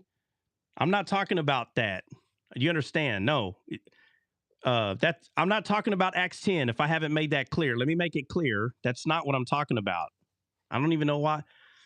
Listen. The Jesus was the scribe and the Pharisees were always trying to question Jesus. And they were like, "Hey, your guys don't wash their hands, your guys don't do these things." And he said, "It's not what goes in, it's what comes out." I don't understand how you don't know. That's not Acts. What I'm talking about is not in Acts. So that's why I'm tripping over the fact that you're bringing up Acts. What I am referencing is not in Acts. Let's see.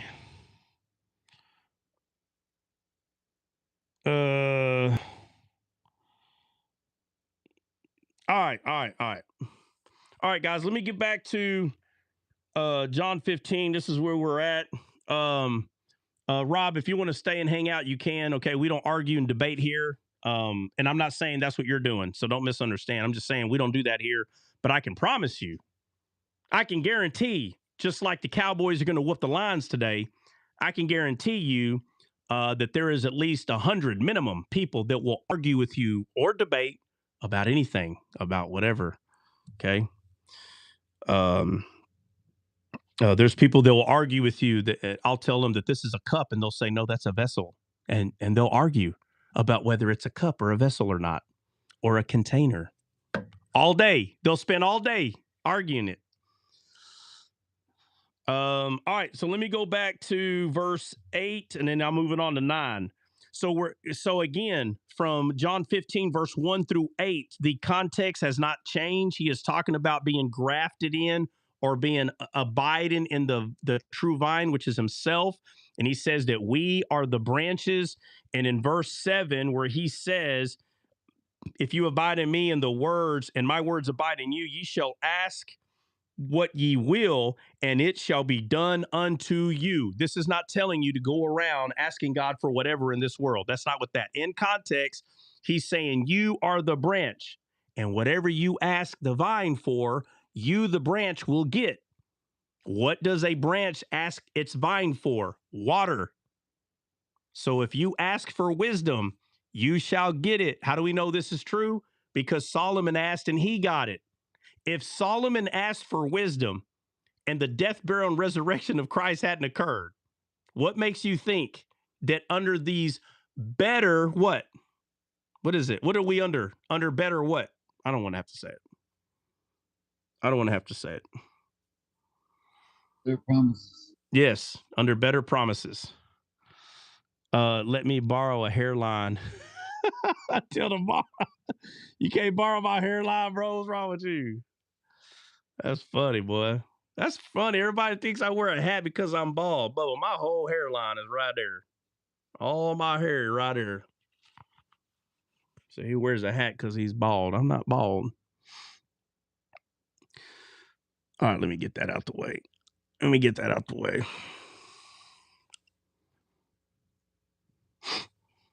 All right. All right, that's 8. So 9, let's see. As the Father hath loved me, and in this, in context, John 15, who is me? It says, and as the Father have loved me. Who's me here? Somebody. Who's me? Who's me right here? Nobody? Morgan said, Jesus. Yes. Okay. I'm sorry. That's my fault. What is the me? What is the me? What does Jesus call himself in John 15, 1 through 9? First of all, it is Jesus, but he's calling himself something here. The root, well, he's calling himself the true vine.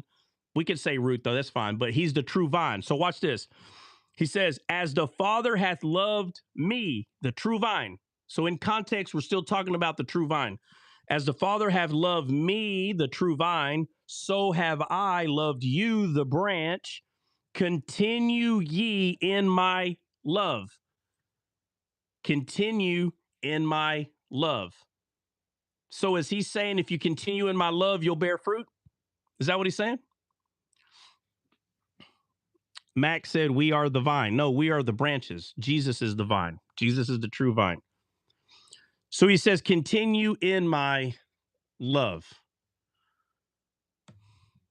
How do you make disciples? Do you make disciples with the law or with love? How do you make disciples? With love. With love. The Bible says, I don't want to give the answer. It's the what of God that leads to repentance. What is it? It's the Goodness. right. It's the goodness. It's the goodness of God that leads to repentance. Nowhere in the Bible does it say that it's the law of God that leads to repentance. That's a lie. The law may show you your sin, but it's the goodness of God that leads to repentance. The goodness. And the goodness of God is not damnation. The goodness of God is not punishment. That's not his goodness. His goodness is when he loves you and you don't deserve it. Like Peter. Right? As the Father hath loved me, so have I loved you. Continue ye in my love. And then I'll say 10. Let me go to 10. Let me go to verse 10. If ye keep my commandments, this is the best of them all right here.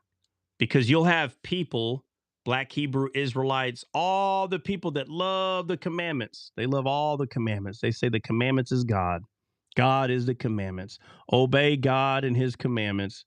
But what's funny is they would not be able to break down John 15, 1-9. They can't break it down. They go straight right here.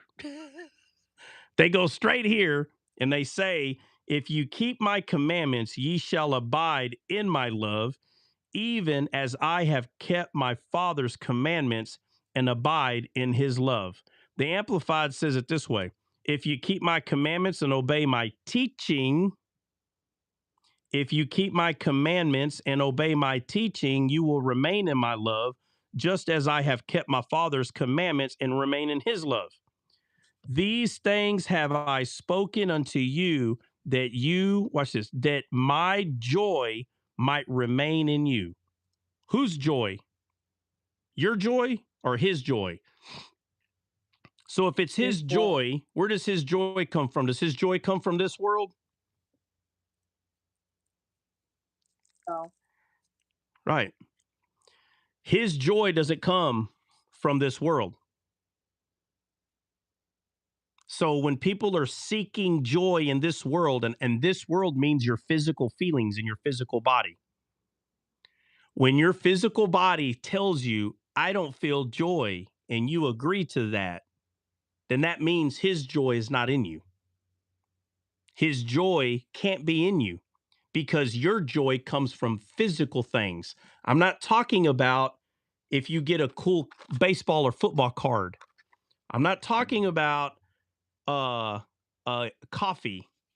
I'm not talking about you are looking for physical things in this world outside of yourself. I'm talking about the physical things of this world are also your five senses. So when people say things like, well, the things of this world, they're corruptible, and somehow you excluded your physical body from this corruptible world, then you've missed a big point. You missed a huge point.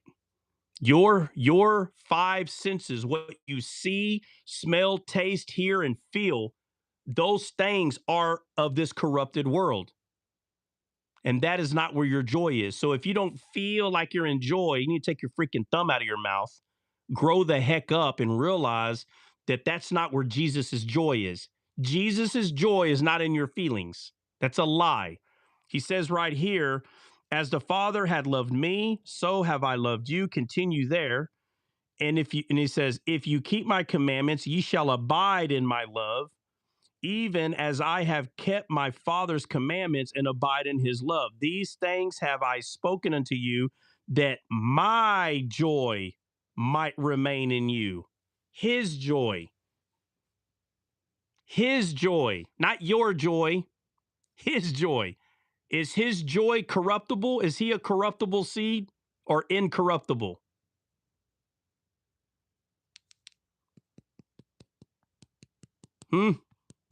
Incorruptible. Incorruptible. So if his joy is incorruptible and your five senses that are from a corruptible world, if you think that that's where your joy is on how you feel, then that means you still don't understand the difference between corruptible and incorruptible. You 100% don't understand. It is supernatural what we get from him. Your five senses are not supernatural.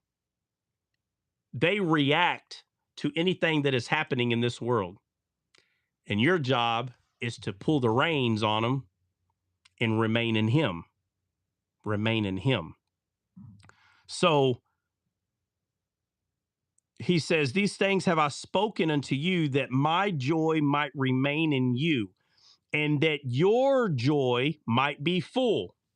Your joy might be full. Where do you get your joy from? From his joy. So if his joy is not from this corrupted world, which includes your physical body, which include your freaking five senses, which means if you sense that you're not in joy and you're like, well, I'm not in joy, I don't sense it. Okay, your joy is supposed to come from his joy, meaning your supernatural joy that you have is full because his joy is in you, not because you have your own corruptible joy, and his incorruptible joy enters your incorruptible and makes it no. No, you already received him. You have a spirit that's alive now, and that spirit has joy in it. And that joy doesn't react to the things that happen in this world. It remains true. Regardless what lie comes to it, it remains true. So if it remains true, then that means when you fall apart like a $2 suitcase, when something doesn't go your way in this world, then that means you believe the lie. You no longer believe in the truth. So let me go to 10 real quick. I mean, I'm sorry, not 10, 12. That was 11. It says, this is my commandment. Here we go. This is my commandment. Obey my commandments. This is my commandment, that ye love one another as I had loved you. He says that the Father loves him and he loves us. And then it says, this is my commandment, that ye love one another. He said, you'll know if they're my disciple. How? Because they know how to love one another. That is the commandment.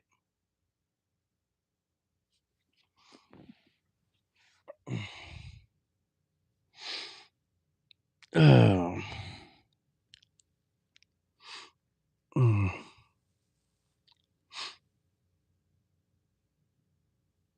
If it was mediocre, you wouldn't have to say it.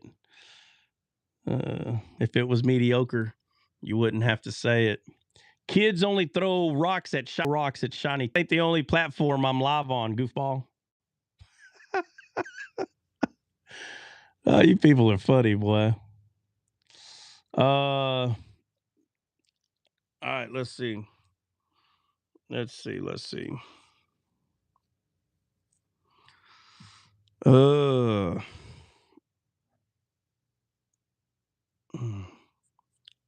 cheese on there. Cheese on YouTube. You're only on YouTube. You're only on YouTube, buddy. And the number you're saying is, you're way off. You're like almost triple off the numbers that you're claiming. Oh man, hold on. Let me put this over here. Oh shoot. Let me put that back over yonder. Cheese, you're still here. Thank you for being a fan, man. Can you stick around? Stay here. Thank you for adding to the fan club. I appreciate it. Follow. Hey, don't forget to follow, Cheese, man. Don't forget to follow. Let's see. This is my commandment, that ye love one another as I have loved you. Greater love hath no man than this, that a man lay down his life for his friends. So how is he telling us to love one another?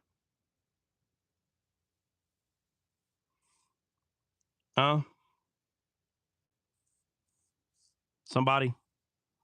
How is he telling us to love one another?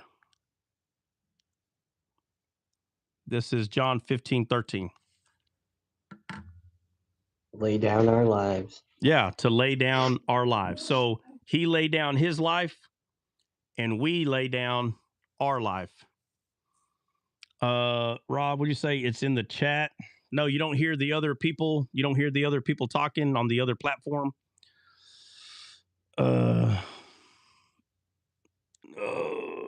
Radio show. This is a show. It's called Descaled, Cheese. It's called Descaled. Put retired in front of 40. So Unknown caller. So you're a retired. How old are you, Cheese? Let's talk about your loser life real quick. What do you do for a living, Cheese? Don't lie. Tell the truth. I go around and I troll platforms. Yeah, is that what you do? Is that what you do for a living? You go around trolling platforms, bro? Proud. You're a very proud troller. Come on, Cheese, man. How old are you? What do you do for a living? Huh? Oh, now that it's time to man up, you want to run now? How old are you? Come on, cheese man. Old enough. Yeah. Let's see. 99 said Trump getting rid of taxes. I don't know. That's what he's claiming. Whether that's true or not, I don't know. I don't fall for any of that. They're even saying that he's gonna give us, and I guess I believe it a little bit, maybe 25% that we're supposed to get like a check next year. But I believe it when I see it. I don't just hop on it. I mean, like I said, I know there's a lot of people that was hating on his tariffs, and apparently that's where the money's coming from. So I'm like, oh, okay, well, I'll tell people, hey, make sure you donate that money to Descaled, since you don't believe in tariffs. But again, if we're getting to the nitty gritty, whether it happens or not, I don't know. I don't have lunch with him. I don't know. I don't know if it's true or not. Let's see. Let's see. No, retired. Let's tap right in. Yeah. So That's a question in the there's chat. Okay, I'll get to it in a second. Let me see. I'm trying to catch up on these, man. Hey, what's up, man? Analysis. What's going on? What's that? The analysis. What's that on my hat? What's this called right here? Do you know what that is? Yeah. What do you do for a living, Cheese? Come on, man. I'm giving you one more try, bro. If not, you can kick rocks, man. Come on, man. Come on, bro. How old are you and what do you do for a living, Cheese? You just keep saying stuff in there. Saba says, Hollis with the trolls. She wants to know how to lay down our life. How to lay down our life. I'm just waiting on a couple of answers, guys. If they don't give me an answer, it's okay. Hollis. Back there helping. Yes. These people are hilarious. You know what's funny, guys? Anytime you got someone trolling, man, all right, you don't have to be you don't have to be like aggressive. It just depends on what they're saying and what they do. So he said, do you got someone helping you produce this crap? Yeah. Yes, I do. All right, so Cheese, you're not going to answer my question. All right, that's cool. All right, what's the question over here, guys? Saba said, how to lay down our life. What about it? That's the question? Yeah. How to? What do you mean, how to? How do we? Wild guess that Cheese lives in his mama's basement. Probably, bro. Probably. I don't want to be mean to the person, but that's probably the case, man.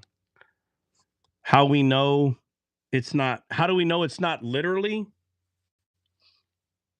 What do you mean, Saba? What are you talking about? Saba, just come up here. You act like you can't come up here. She wants to know how it's done. Yeah, I know, but I'm just going to tell literally. her. Well, yeah, I get that, but there's two types of literals. So GGGO, new guy. I already told you. God bless you, brother. Hey. God bless everyone. How y'all doing, man? So, praise God, brother. Yeah. All good. So we know it's not literally, right? We know, like, obviously, if it's in a situation, that we know it's a life and unaliving situation, we will do that, right? But we know also it's not literally. So what does it mean, like, to lay down your life for brothers or sisters, like, well, what it does is it mean? it is like in God, okay. All right, so look, there's two literalies. There's two, right? So when you say it's not literally, it is literally, but it's not literally. Right, exactly. Right, Yes. It is literally, but it's not the literal, like put to death with the red liquid stuff coming out of your body. Right? Right. Okay. Now, does that still play into I mean, it still does. Okay. But what he's talking about is laying your life down, is again talking about where the Bible, because there's many ways it tells us putting away the flesh, dying to the flesh. That is a literal death. Right. But it's not being crucified or a pew pew put to your head, even though we know those things can come through, when if you're being persecuted. But I don't know. I keep seeing being a servant. Yeah. And I think that's Troy. So, and I'll say it, what I do every day when I get up here and do this, that is me dying to my flesh. If everybody knew, and I know Dre does, and some of the guys that's been here, if you knew like what I had access to and what I could do with my time, you would say, yeah, he dies to his flesh every day. I can't tell you how many toys I have outside. I could be doing all kinds of stuff. Okay. I could be quote unquote playing around all day. For someone who is quote unquote retired, they would do retired stuff. They would either go golfing or they'd go to the range, or again, and I'm saying toys for a reason, but all the toys I have, trust me, I could find fun things in this world to do and never run out. But instead, I dedicate and devote myself to everything that is happening right here because I know 100% that what has been given to me, it needs to be given to other people. So sacrificing your time, sacrificing your needs of your flesh for others. yes, That's basically okay. that's For it. brothers, sisters. Yes, Okay. for the better for you. So my flesh would rather go fishing, would rather go hunting. I'm sitting here telling you all the skills that I have acquired in this world. I feel like I feel like I learned how to do all those things for nothing now. Do you understand? Right. And when I say skills, when I say plural, there are dozens. When I was younger, I filled my time on how to be a good fisherman, on how to be a good pew pewer, and it was my life for a very long time. And I'm very good at a lot of things. But when you realize what is actually important in the other world, the only way for me to achieve that is I have to say no to all these things that I'm already really good at. Do you understand? Right. I'm Yes. already good at these things. I don't have to go learn how to do them. I can go do them right now, every day. But I don't. I do this. I do this. But if this is all I did, I wouldn't be able to take care of my wife, though. You know what I mean? So I die to my flesh for her. So she's at work. She doesn't want to come home to whatever things are happening here. I take care of all those things. Okay. So being a servant, I don't just serve the body of Christ in a sense like this, like, a preacher, teacher, or whatever you want to call that. But I serve my wife. So every day I die to the flesh. I wish I was perfect at it. I'm not. But the majority of my day is not even about me. The majority of every day, even on the weekends, if I'm not doing this, if my wife happens to be off, I'm catering to her. You know what I mean? So I'm showing you that a person, where he says right here, greater love hath no man than this, that a man lay down his life for his friends. Ye are my friends, if ye do whatsoever I command you. Henceforth I call you not servants, for the servant knoweth not what his Lord doeth, but I have called you friends. So he doesn't call us his servant. He calls us friends, not servants, because servants don't know what the Lord is doing, but he tells us what he's doing. So he calls us friends. That means we don't serve him, we serve each other, because all of us represent him. Right? If you didn't feed me, or if you didn't feed the least, if you didn't clothe the least, he said, you're doing that to me. But again, the clothing and the feeding is talking about the word and being covered by the word, being fed the word. So all day, every day, me personally, I am speaking for myself. I die to my flesh 90% of every day. And the only reason why the 10% of my flesh is here is because I'm still here in this world and I have to go take a shower and I have to eat and stuff like that, you know. But, you know, if anybody wants to know, you can ask the old heifer, what does he do with his time? Now, of course, if you know this, any woman can always find a man something to do with his time. Okay. But a lot of the music that I upload, which I might upload another one today, all that time was never wasted. All that music that I wrote or the books that I wrote, that time was never wasted. A lot of people would say, God, you sat there and you just wasted your time. No, none of that time was wasted. I knew one day I was going to be able to create these songs into actual songs. I didn't know how. I didn't have to know how. I didn't have to know that. I just trusted. I don't care. I'm going to keep, because after I wrote maybe 20, 30, I don't know, it could have been 50 songs. I don't remember the exact number. But after I got to a big number that I wrote, I'm like, man, I don't know how to make a song. But I trusted, you know what? I'm going to write them anyway. And I didn't stop writing. I didn't stop writing the books because I don't know how to make a book. I didn't stop writing. I didn't stop writing any of that. I did not do all this stuff that's in here. I don't know anything about electronics. I don't know anything about electronics, but I do now, you know?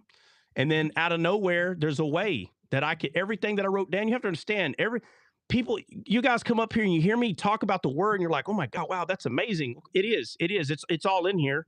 It is amazing. Why would you not want to hear that in a song? Do you understand what I'm saying? Anybody can quote unquote write a song, but when you tell them, hey, tell me about Jesus, and they're like, well, for some reason, it doesn't come out. It doesn't come out like a cunning player on the harp. But I can 100% make a cunning player on the harp talking about God. How do you think the music is going to sound? Have y'all not heard I'm Your Garden? Have y'all heard that song, I Am Your Garden? Beautiful. It's only beautiful because it came out of here. It's literally me ministering, except it's in song form. That's it. But yet it's the same thing. It's the same thing that I talk about every day, except it's in song form. I heard a lot of people make songs, but I don't hear it the way I read it. And so it doesn't have the same validity in it. Nothing against anybody.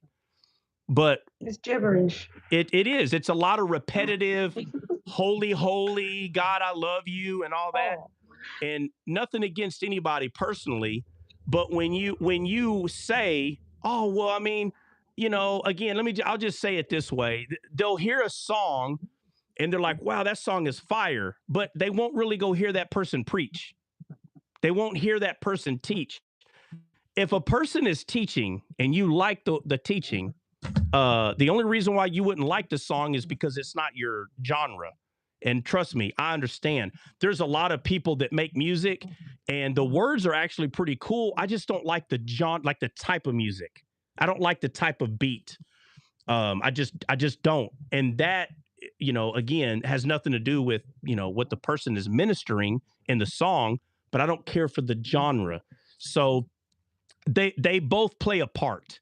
If you got someone that loves heavy metal and but they like to hear you talk about God, but when you make a song, it's all country, well, the heavy metal person's not going to like it. They may like the words, but they don't like the way it sounds because it's not their genre.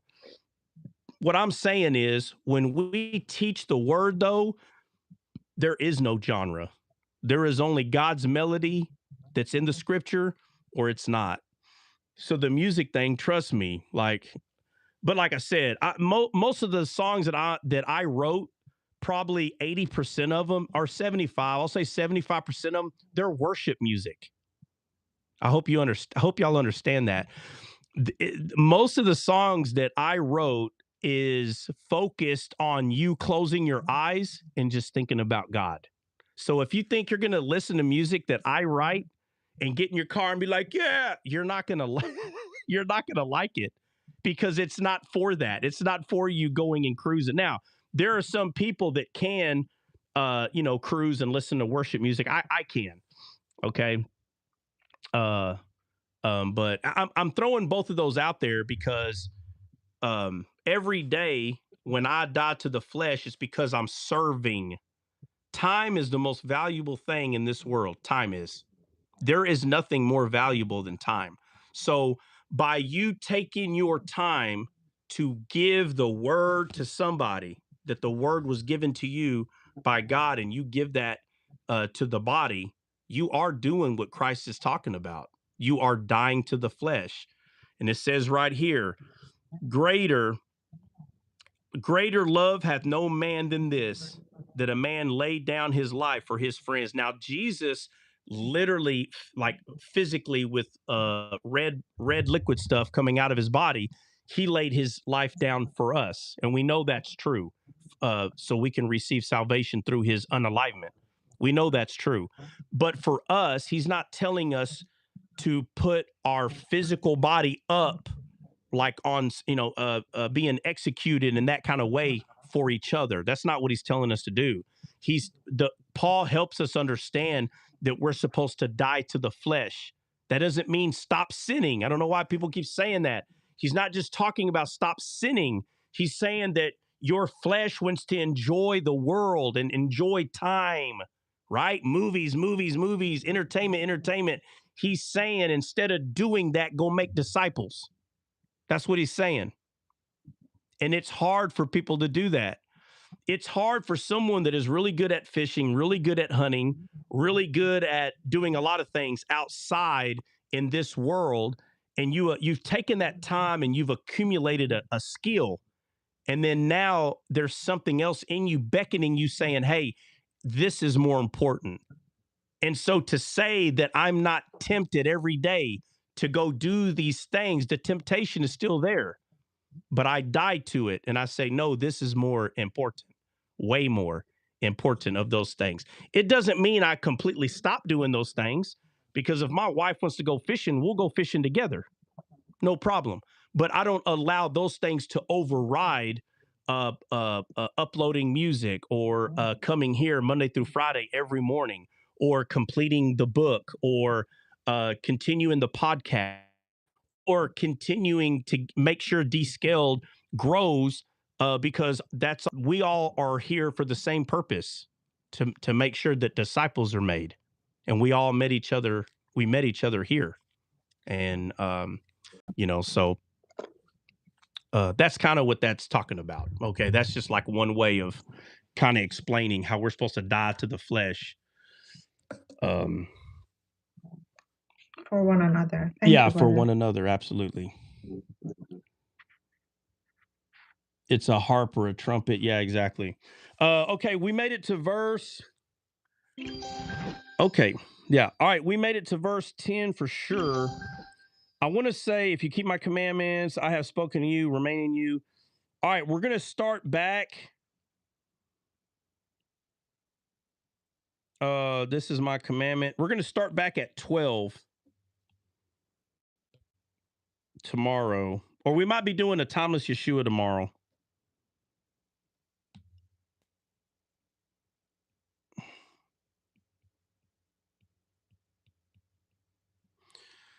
Yeah, we'll start at verse 12 tomorrow, which is, this is my commandment, that ye love one another as I have loved you. We'll start there either Friday or Monday. And then I'm going to say Monday to, I don't know, it might be all next week that we'll be doing this. Maybe. I'm not sure, because I know once we get to maybe 16 or 17, I can't remember where it's at.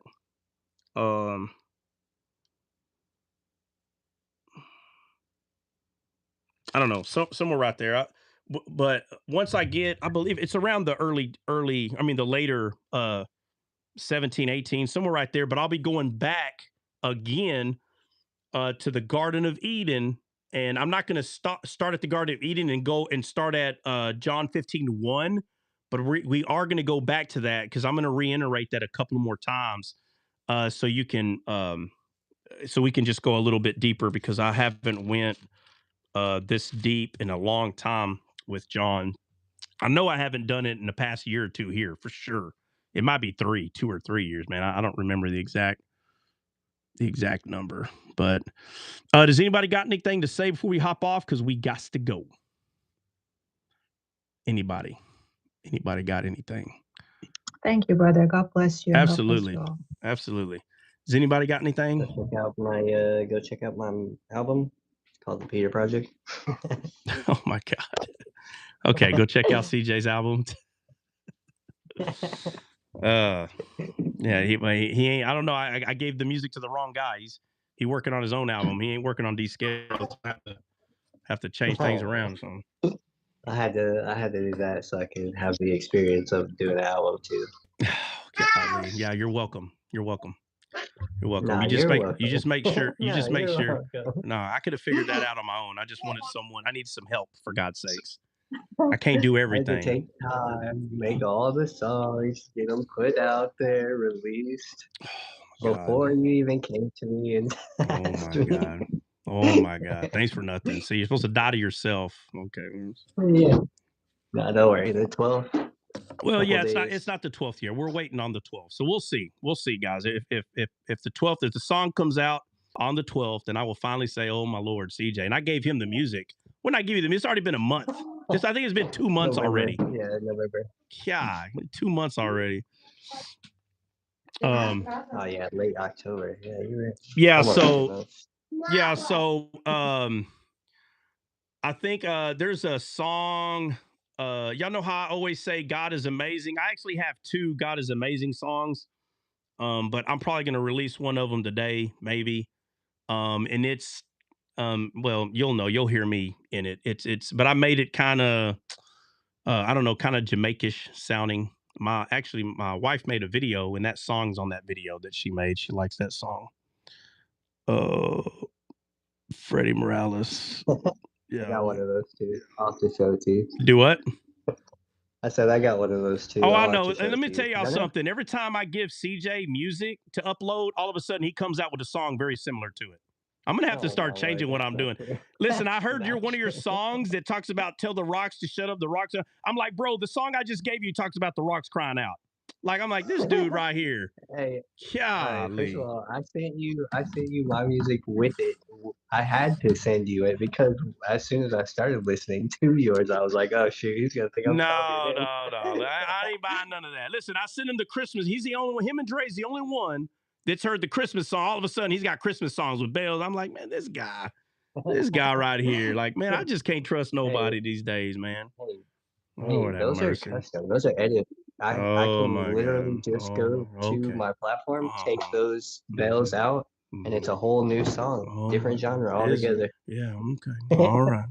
All right. What? Freddie, what are you talking about, fastest? All right, guys, we're done. Has anybody got anything else? Anybody? La-da-dotty. Nope. All right, guys. All right, we will see y'all tomorrow, and I will be uploading God is Amazing. I don't know, probably it might be, if I don't do it in the next 30 minutes, it'll be in the next 2 or 3 hours. I don't know. So anyway, nobody got anything. We'll see y'all tomorrow morning. God bless.